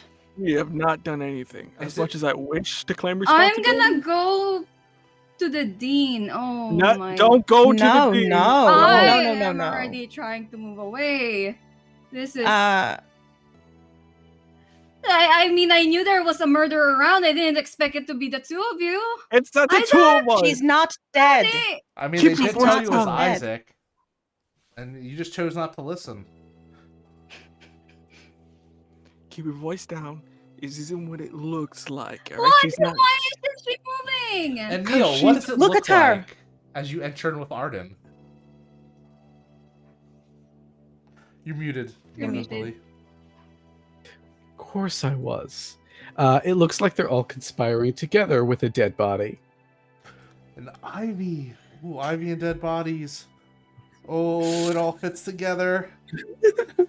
Look, this isn't what it looks like. Okay, she is just. I don't think she's OD'd. I think she's just like high. So we're Then just. why are you carrying her body for? Okay, I won't. Melody drops it. Don't drop it. What Drop the head. Melody, what part were you carrying? The feet or the head? I was the head. The head slams against the floor, and you feel like something rattle around in Victoria's head. Oh, do brains do Really? that? Oh my This- god, I'm scared. I'm gonna run into somebody. Whoever's nearest, probably somebody's arms. Well, Neal's arms. So it'd be Ivy. It's Ivy. It's Melody, Victoria, Isaac, and then Neal and Arden. So I guess your closest would be Melody, unless you chose to run Ooh. away. Oh yeah, I'd go like, what the actual fuck, and then just like go to Melody and hug it to her since I'm still addicted to her Aw. blood and stuff. After she dropped Victoria, Please tell me Years what after. it looks like. your hands don't look full anymore. Yeah, because as far hands as are full I'm again. concerned, it was Isaac with the last person to talk to Yoni. Now there's Isaac with the body, and I'm just like trying to get Melody away from Isaac because whatever the fuck is going on. And now you have to Anybody- choose because I activate spooked. Melody, you have to choose. You're already your darkest self. I'm already my darkest self. So what happens to me now? What's happening here? I just feel like the meme where it's like, but what about darkest self? What about darker? I feel like the only solution is to give Ivy the XP. Yeah. Rina's playing the 4D chess, getting the experience. Let me tell you. Mm-hmm. We noticed. But also, I'm pleased because this resolves a promise, I think. Thank you. So Melody, do you think Victoria's dead? I don't care. Because if Victoria is dead, you would think this kind of balances the scale of justice a bit. You're like, Oh, no, as in Melody's trying to get Victoria to the Fey Realm because that would be the best outcome. even if it's a dead what body. she deserves. Yes. I mean, alive is better. But you won't If she's complain. dead, yeah, you know, there are ways to solve that kind of problem. Like death is just an obstacle. It's not a Yeah, know. and I feel like something that goes through Melody's head is just like, why did you choose to die right now? Because like Faye choose to die, yeah, like yeah. Why now? like rude. I have things to do, and now you're dead. Okay. I'd put Victoria's feet down and kind of go, everybody, just calm down and talk this out quietly. Why? I'm gonna check if Victoria is actually dead or not. No, you Why don't is need to do that. nobody going? It's to okay. It's to okay. do it? You It's feel okay. for a pulse.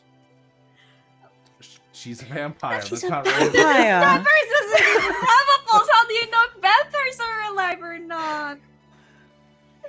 She's just high. I've seen it dozens of times, all right? What's in her head? It's called a brain, or I think whatever she Do they may shake have. around? Do they rattle? Not unless you're in a Immortals? cartoon. Normally, Well, you're I mean, muted hers again. did. They're not supposed to rattle. It's called a brain, and I mean, probably sounds like a. What did the rattling sound like? To be perfectly honest, it was just a description for me. It doesn't mean it's not like a. She I just want it to probably be has. canon. She just probably also has concussion while being dead. Well, I mean, Alright. if she's dead, then concussion. What is going on? I don't know, Ivy. You tell us. And what is that supposed to mean? You're very panicked for someone so connected to death. Connected to death? What do you mean? Connected to death. The three of you are literally hanging around a dead body. She's fine. not I dead. literally just stumbled. She's a vampire. That's all they do. A dead body. What does that even mean? Melody, Isaac, what were you doing with Victoria? Taking her to the Fey Realm. Why would you say that out loud? Why would you take a Why dead not? body to the Fey Realm? Because she owes debts. They have to be paid. And they'll take a dead body on loan? What? Well, and look, No. you don't- Melody, a dead body can't pay off a debt. Well, they can if they can be brought back. You can't bring her back. She owes debts to death, too, to the dead. So, Why not? Oh my god. debts to the debt. And what are you holding? What's going on? Okay, everybody Okay, okay, first pick a of all- number. First of all, is she just dead or is she dead? She's high. That's it. There's no pulse. Isaac, you don't know anything about death. Why don't you keep your mouth shut? Oh, really? Yeah. You know what? Actually, you're the only one here who doesn't know. Hi, I'm dead. I know you're dead on the inside. So are many of No, us. I'm dead. What do you- I'm literally dead. I died in 1932. Well, damn, I Huh. was a living soul. Well, sorry, 1934. The years blend together. Where'd you die? Here, Yeah, specifically. I Does could it take you matter? to the spot, you morbid person. Isaac, please. Everyone, just please. Well, Okay. Arden, why didn't you say why you needed Ivy? Ivy, you asked about this box. I'm pretty sure it's yours. Please take it. And I will Oh, hold you're it a out delivery to boy her. now. what box? I didn't. Okay. There's a dead body and you're here delivering a box? I'm Is on no- a bit of a timeline.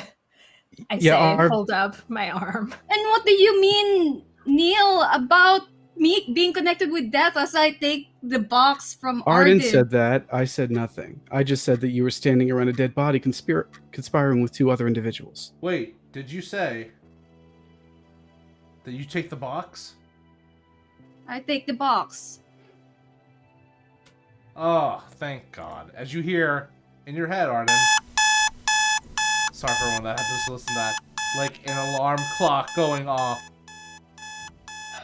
And then it silences. Good. And the tattoo Oh, disappears. what good. Congratulations, Ivy. I What think did you- you have a new job. What job? I Arden, what opened did the you do? box. What did you do? What the fuck is going on? Melody's just gonna start dragging the body. Melody, you just keep Victoria here. Listen, okay, everyone step into the room. We're doing this in the hallway with Victoria. We're trying to I figure concur. things out here. Fine. I'm saying that while I'm opening the box and like figuring out what So Arden's so the saying. box doesn't just open. It's like almost like a puzzle box kind of deal. You're like trying to like pry it open and it's just not coming loose. So, well, bring the box along until I can figure out how to open it, I guess.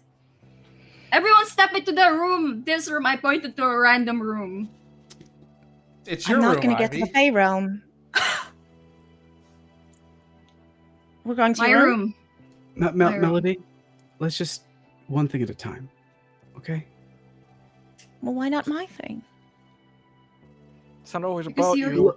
You know what? If you really want to take Victoria's dead body to the Fey realm, if you wait, I will take it with you. And I'm pretty handy. Okay. Promises. Oh, so is that a promise? Oh yes. Oh. Oh yeah, I'm writing it down as one, so it is one, yeah. Everything is a promise if you're a Fey. Mm-hmm. In darkest self. Yeah. Mm-hmm.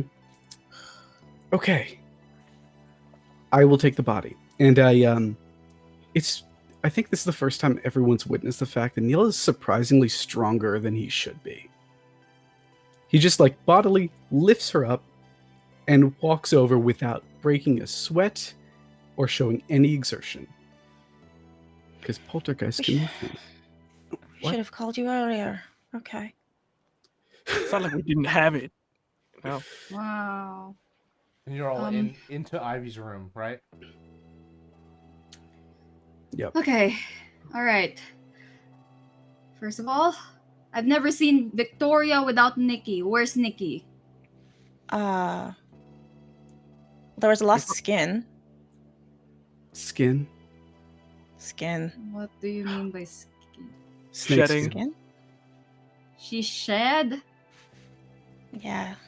She's a serpent. Yeah, but where is she now? I don't She know, wasn't but there. And serpents get hungry, so probably eating something. how did you find Victoria? Did you find it? Did you find her like this, or did you cause this? No, we didn't found her cause like it. this. Yeah, I somehow think that if Isaac and Melody were to come in and murder Victoria, now that I'm looking at her, she wouldn't have a smile on her face. I mean, actually, if I went in and murdered someone, they definitely would have a smile on their face. Not helping your case here.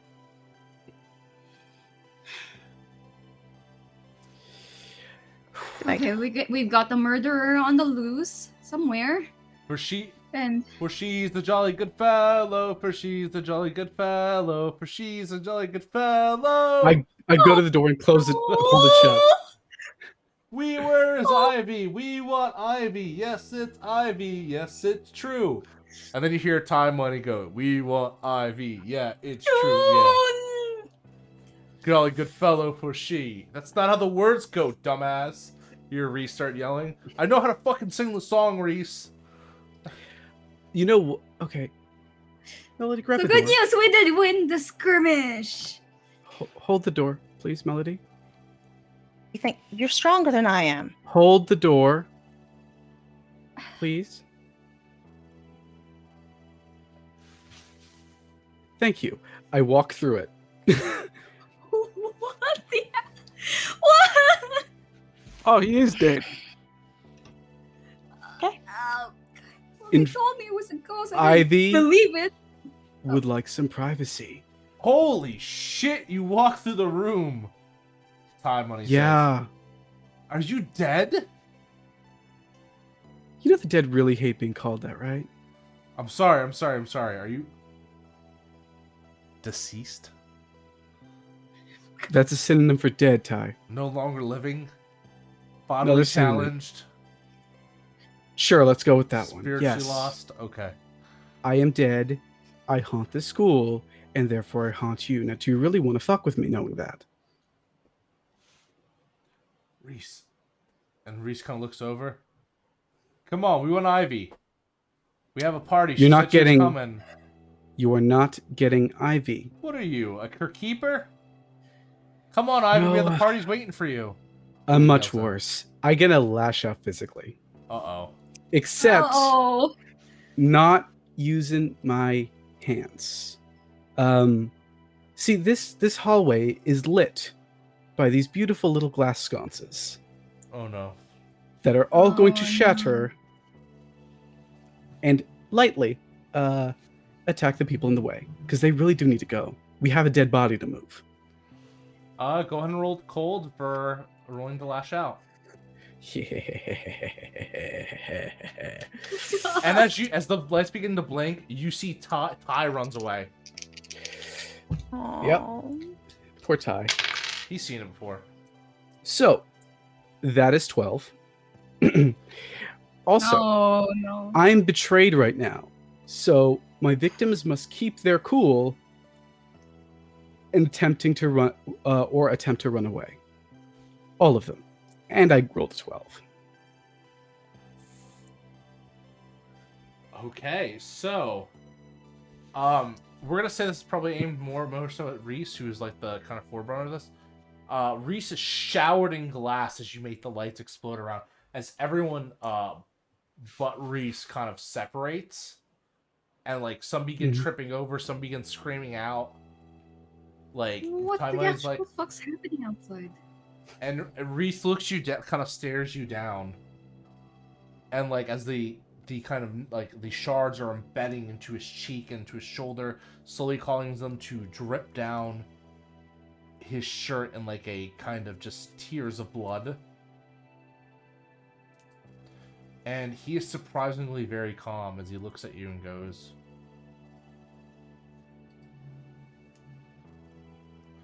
I don't know what you think you're doing by this, but I'm not afraid of you.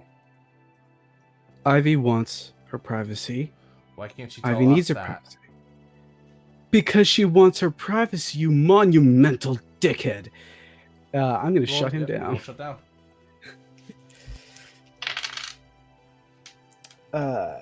I rolled an 8 plus 2. That's a 10.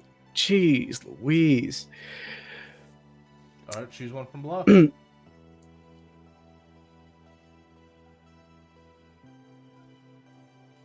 Ivy They just gain drank the- to Isaac.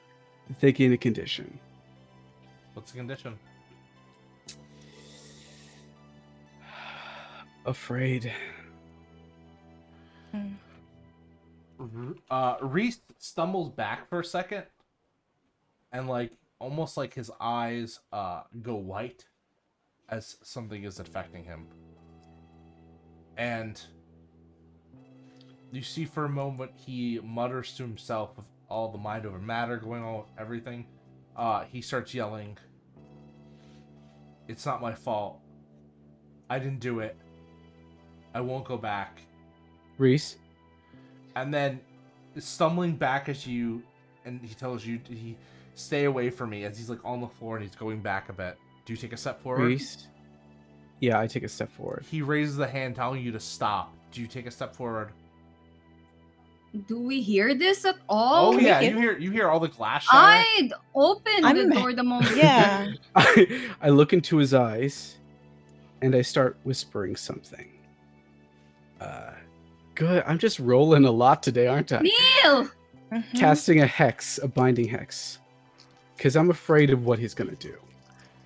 After he does that, I'm going to stand behind the door and use scanners.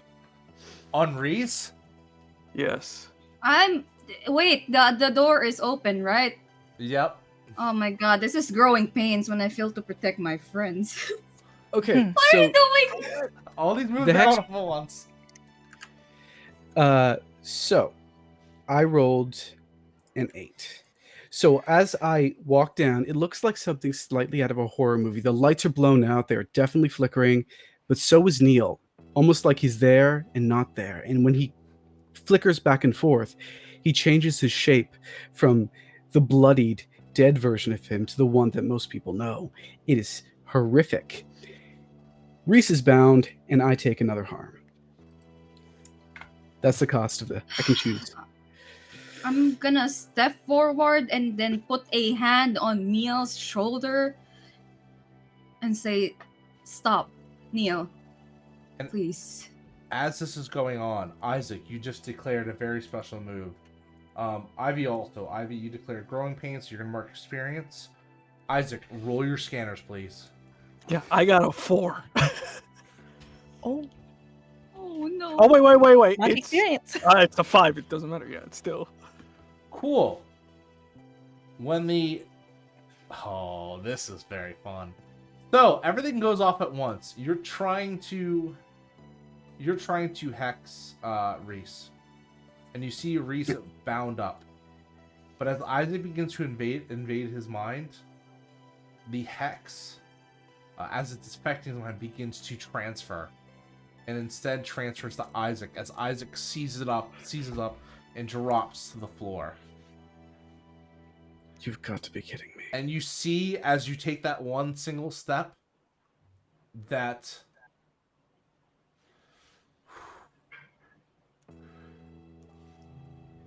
you see as Reese's hand begins to inflame as he aims at you, Neal. Maybe it's because of his fear, maybe it's because he's thrashing about, but the flames are starting to rise from him exponentially as his skin begins to break out in red, and the fireball gets bigger and bigger.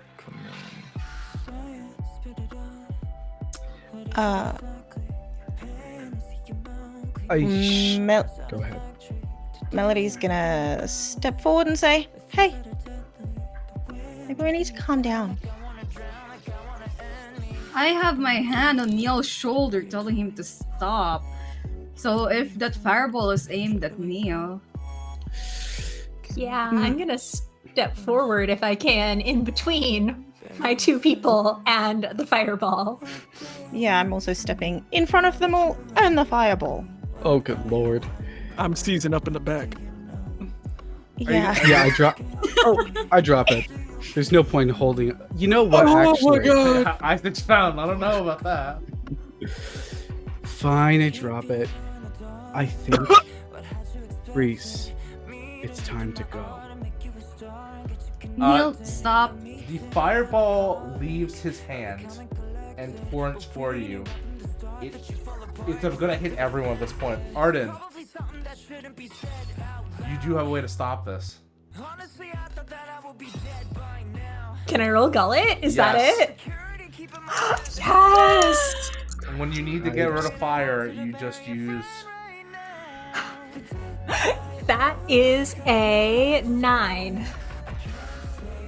Awesome. So, with a 9, they're gonna choose... Yeah, choose one. You're gonna do one harm. You miss, but they keep their cool, or you miss and they get a string on you. So I'm guessing do the one harm.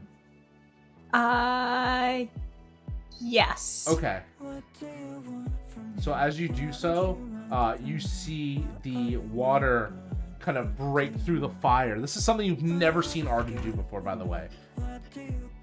As you can feel these scales climbing down your back even more so, forming into lumps and kind of sharp edges as they begin to tear through your jacket a bit. And you open your mouth and just this torrent of freezing water emerges and nullifies the fireball in midair and douses Reese with it as well. Reese looks up as surprised he is getting knocked out of the trance and just screams and runs.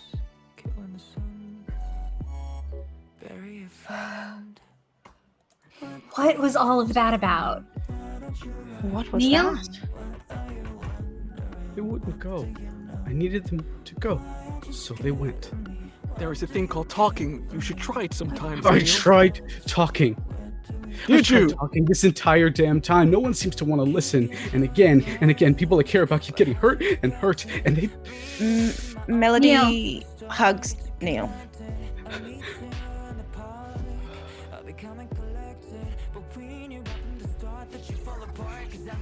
I can't keep doing this. I can't keep doing this.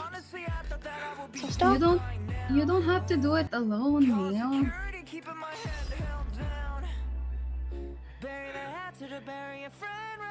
I'm so sorry. Oh. I just lacerated our entire class. What? I point to the okay. wall sconces, shakily. Oh. I'm going to go. I guess I'm gonna go look for everybody. No, you're not. We have things to discuss, okay? I may be freaking out. I may feel traumatized and Let's betrayed sit down, right now, but yeah. Betrayed. Let's sit down, everyone. We need to sit down. Everyone needs to sit down, take a deep breath, and figure out what the fuck's happening. Before that, I'd like to keep my cool, please. Yes. Mm-hmm. Sounds like an excellent idea. What am I I would like afraid to of? help. How can I help? Me. I'm afraid of me. Oh, Cole. Oh, that's a 10. Never mind. I help. Nothing fun's happening. You keep your cool. I gain an insight towards myself, I guess. What is your question to you about yourself?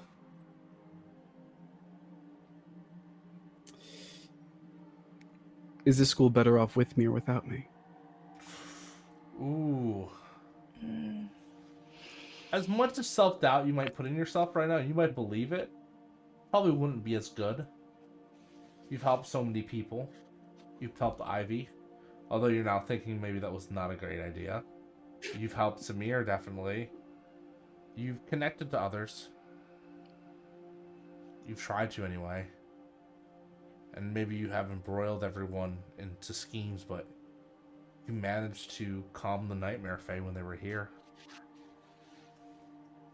So maybe you did do some good. Yeah. Okay. I'm gonna clear guilty. Awesome.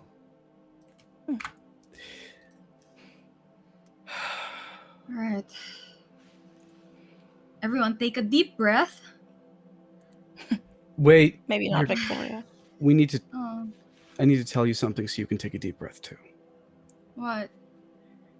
You're being framed for all these killings. What? What?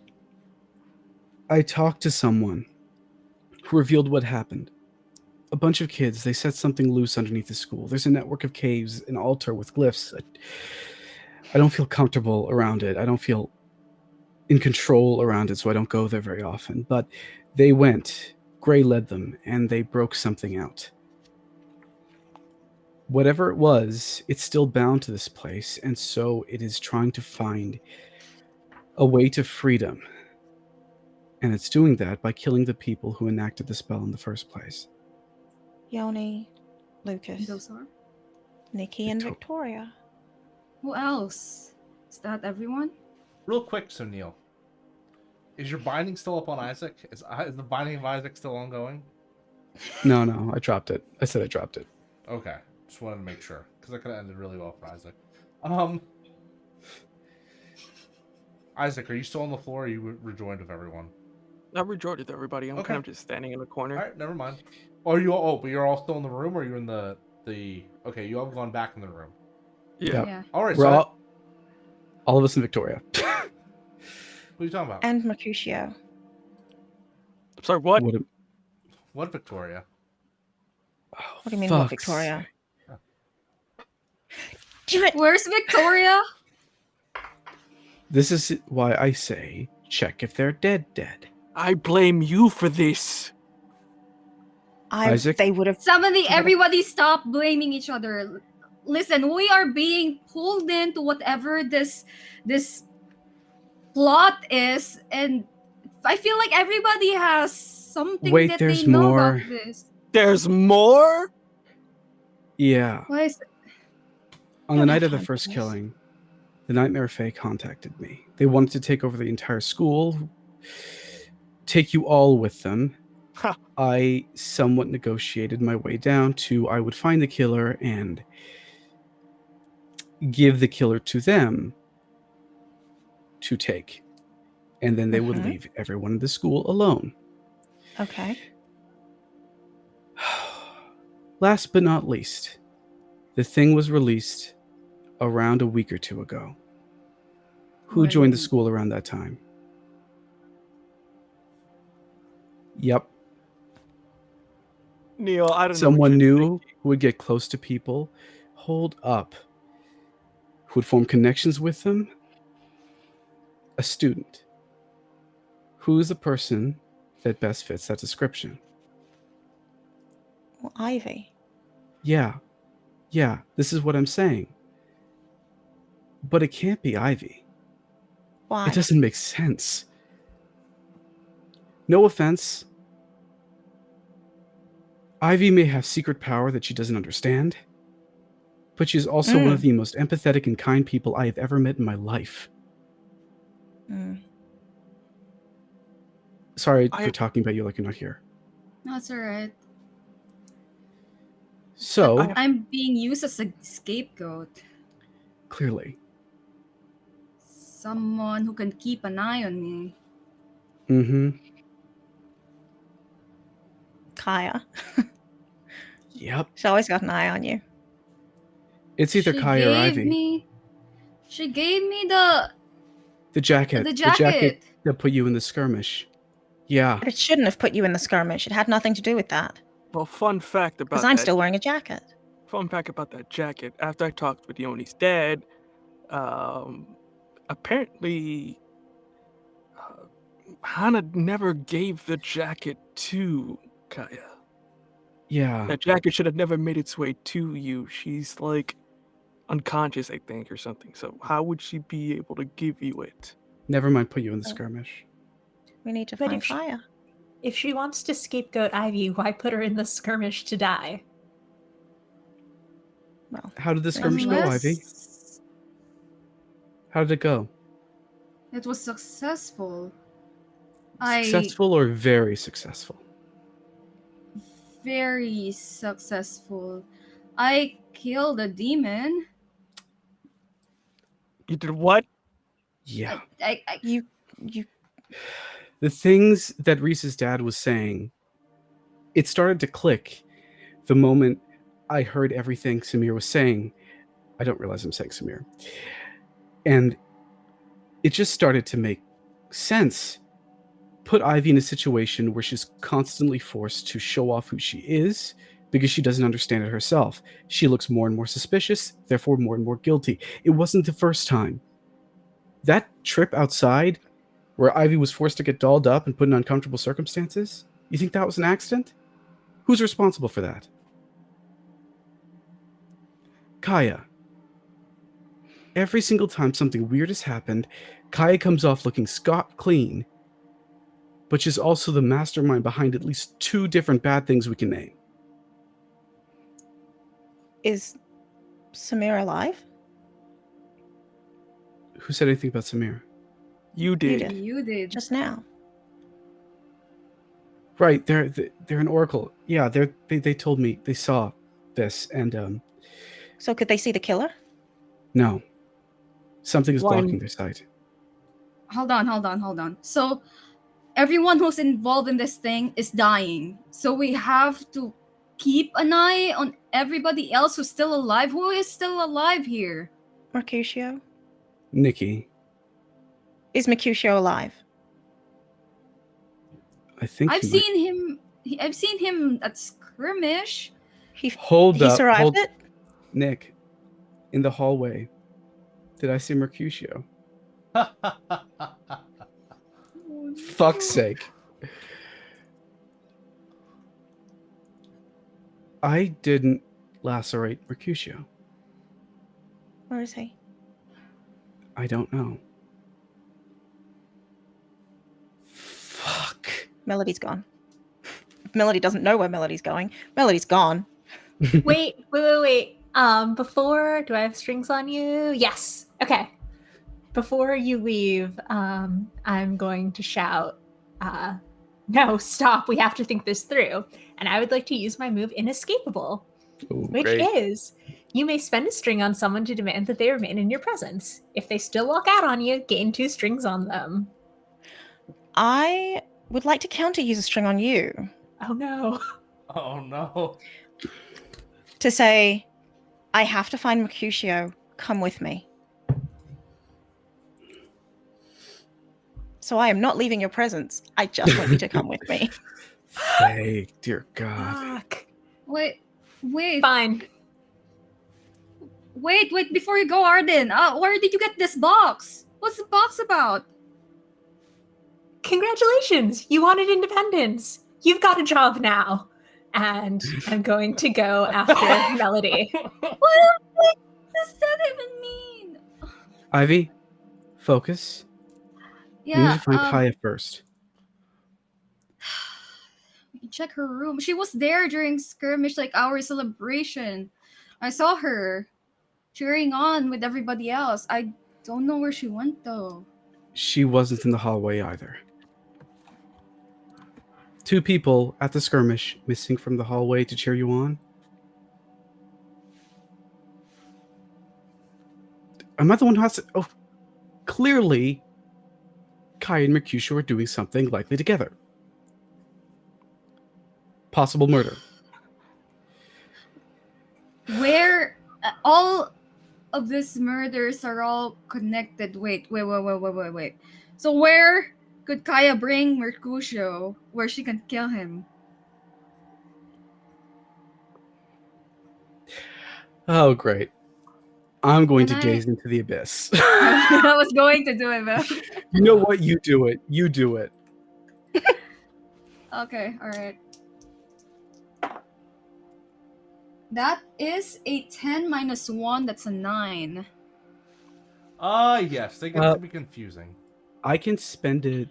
I could spend a string to add, or can't I do that? Not to aid Spend- someone now.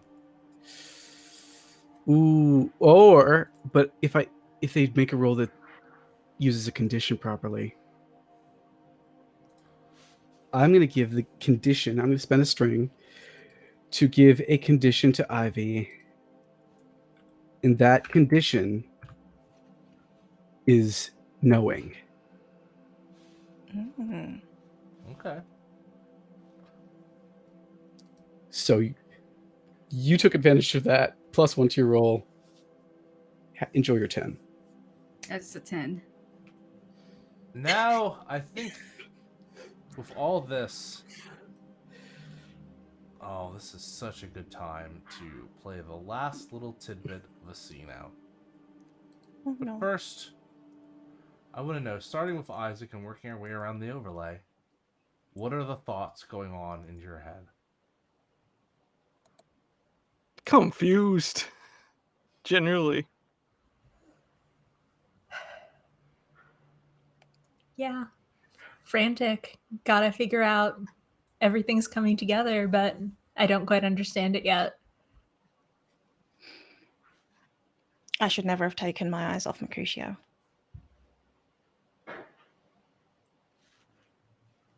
I can't handle all this responsibility. I can't let them know about Samir.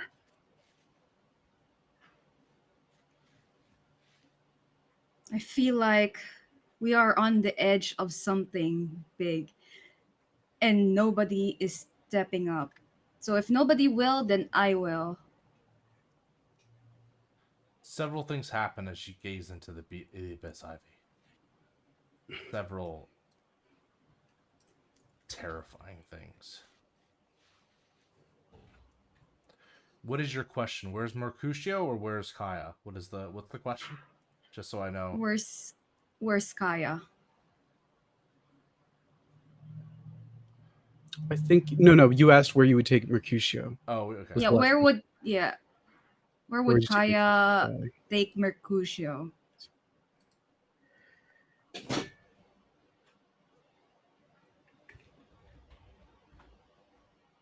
You see many things. You see a grassy field.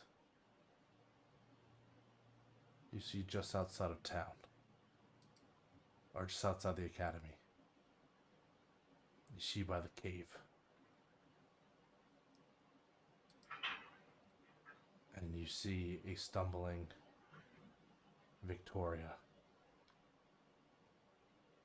Look at Mercutio. You're not sure what they're talking about, but you can tell by the extensive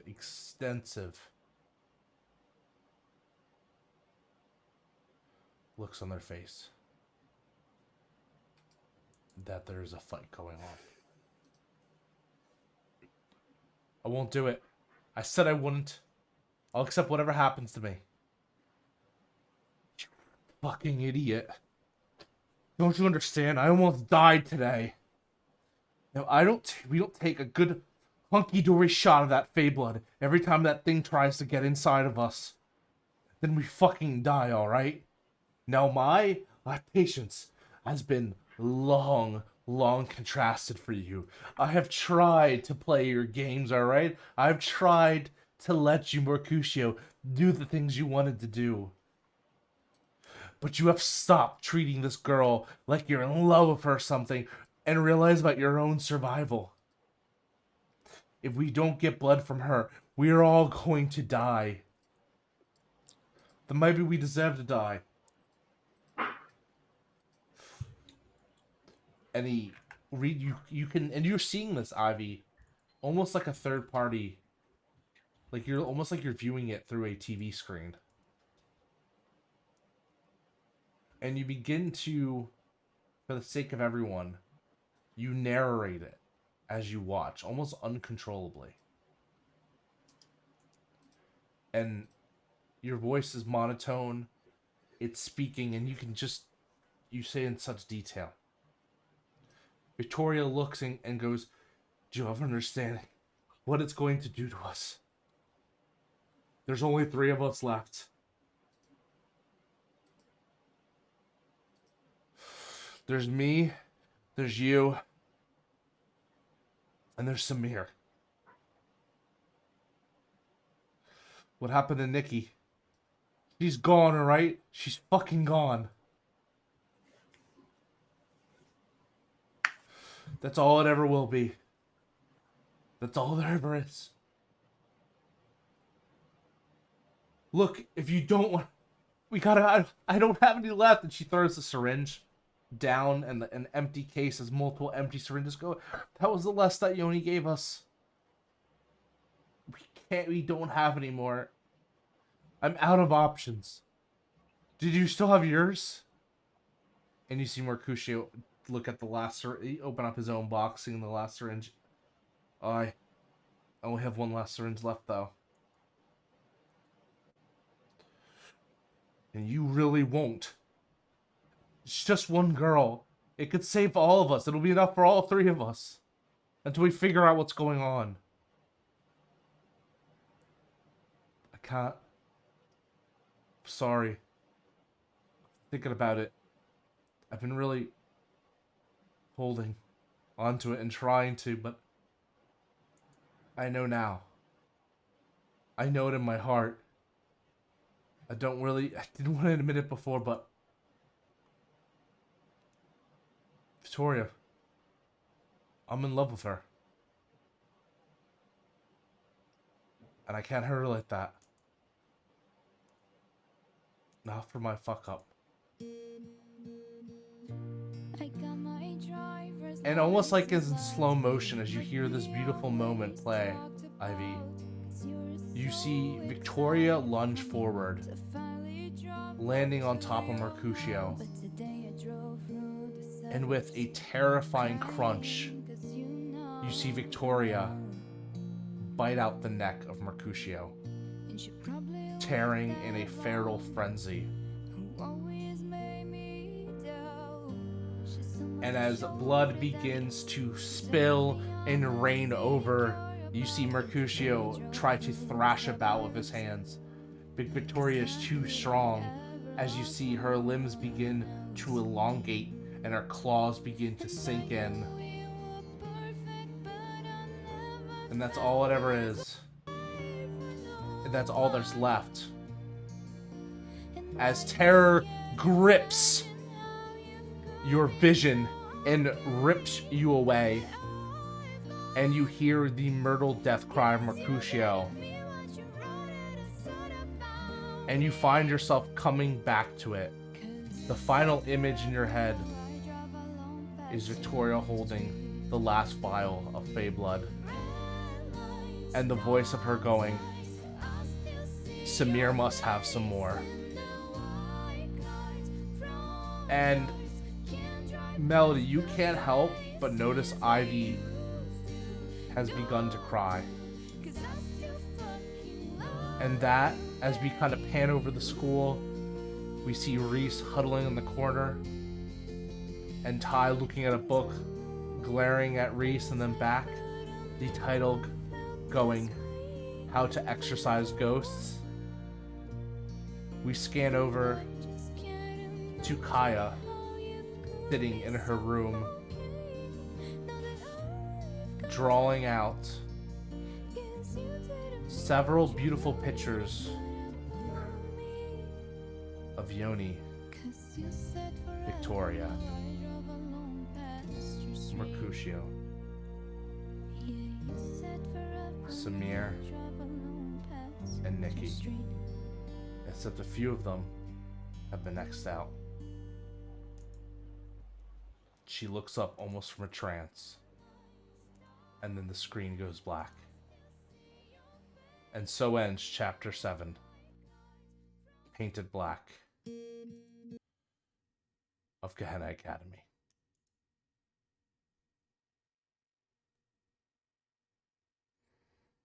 I would like us all, before we even say anything else, on the count of 3, to take a deep breath. 1, 2.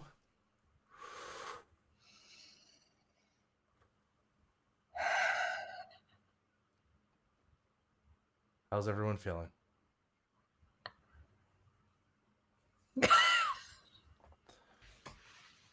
Now, will you please, in reverse order, do your outros?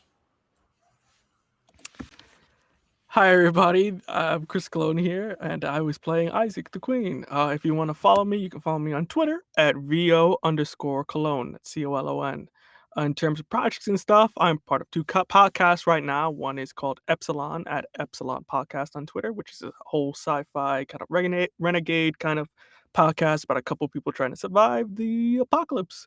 Another one, I am also part of Starlight Audio Productions at Starlight Audio, in which they're doing their own podcast about modern day Viking Norse gods kind of going about their day and trying to stop Ragnarok. So go check those guys out.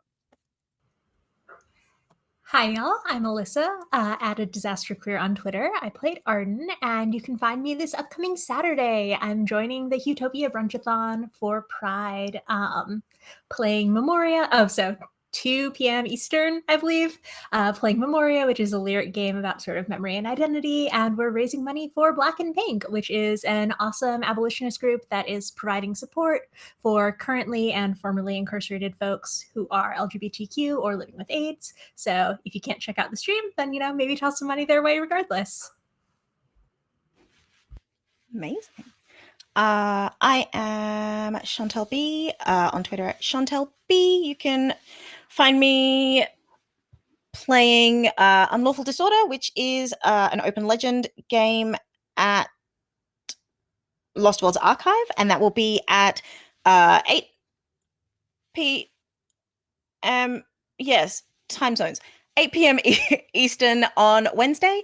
I will also be playing my own Monsterhearts game that I'm running over at NE_actor, and that will be at 7 p.m.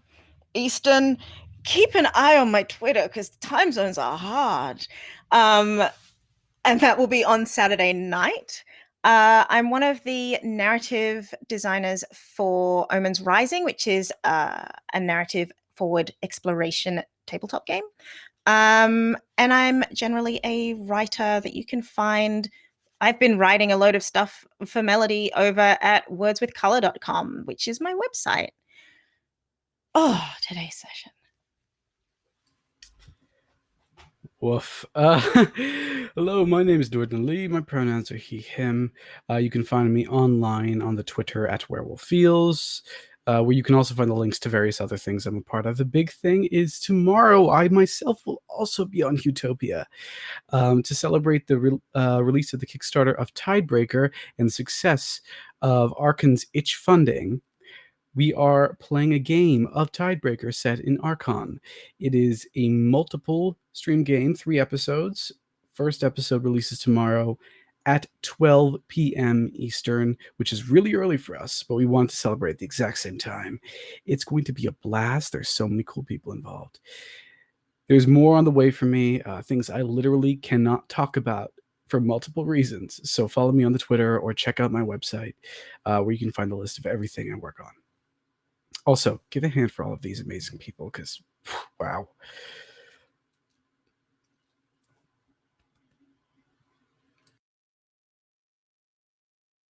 And again, guys, I am Rina playing as Ivy, the neighbor reaper. I don't know what the fuck is going on. But yeah, you can catch me online streaming every 6:30 ACST time over at Australia, over at D_Overlord Twitch channel. I play games. I'm currently playing Final Fantasy XIV. I also stream Vampire the Masquerade V5 game called Call of the Abyss. I'm playing a Scarlet Leon, and things are about to get worse for us, that's for sure. Aside from that, another Vampire the Masquerade game incoming. We already finished our season 0. We're just trying to find a nice day to announce our first ever session every Friday. That's Thursday, 7 p.m. EST. Awesome. What do you want to say, Nick, Lily? do you mind if I talk a little bit about London Community Against Hate for a second? Yeah, definitely. Go ahead. Hi. So, over the past couple days, we've been collecting money for London Against Hate. If this is the first time you're being aware of it, quite recently there was a very drastic hate crime in London, Ontario, not too far from where I live, against a Muslim family. So they're raising funds to support it's kind of a charity work they usually do after someone died. And also the surviving member of the family who was murdered in that incident. So if you could support them, it would mean the world. But also, this is probably a good time to say that this is one attack out of many. So it's not just about supporting today. It's not just about donating money. It's about being consciously aware of the damage attacks like that can do and preventing them wherever possible by education. So even if you can't donate money today or money tomorrow, you can still educate yourself. Thanks.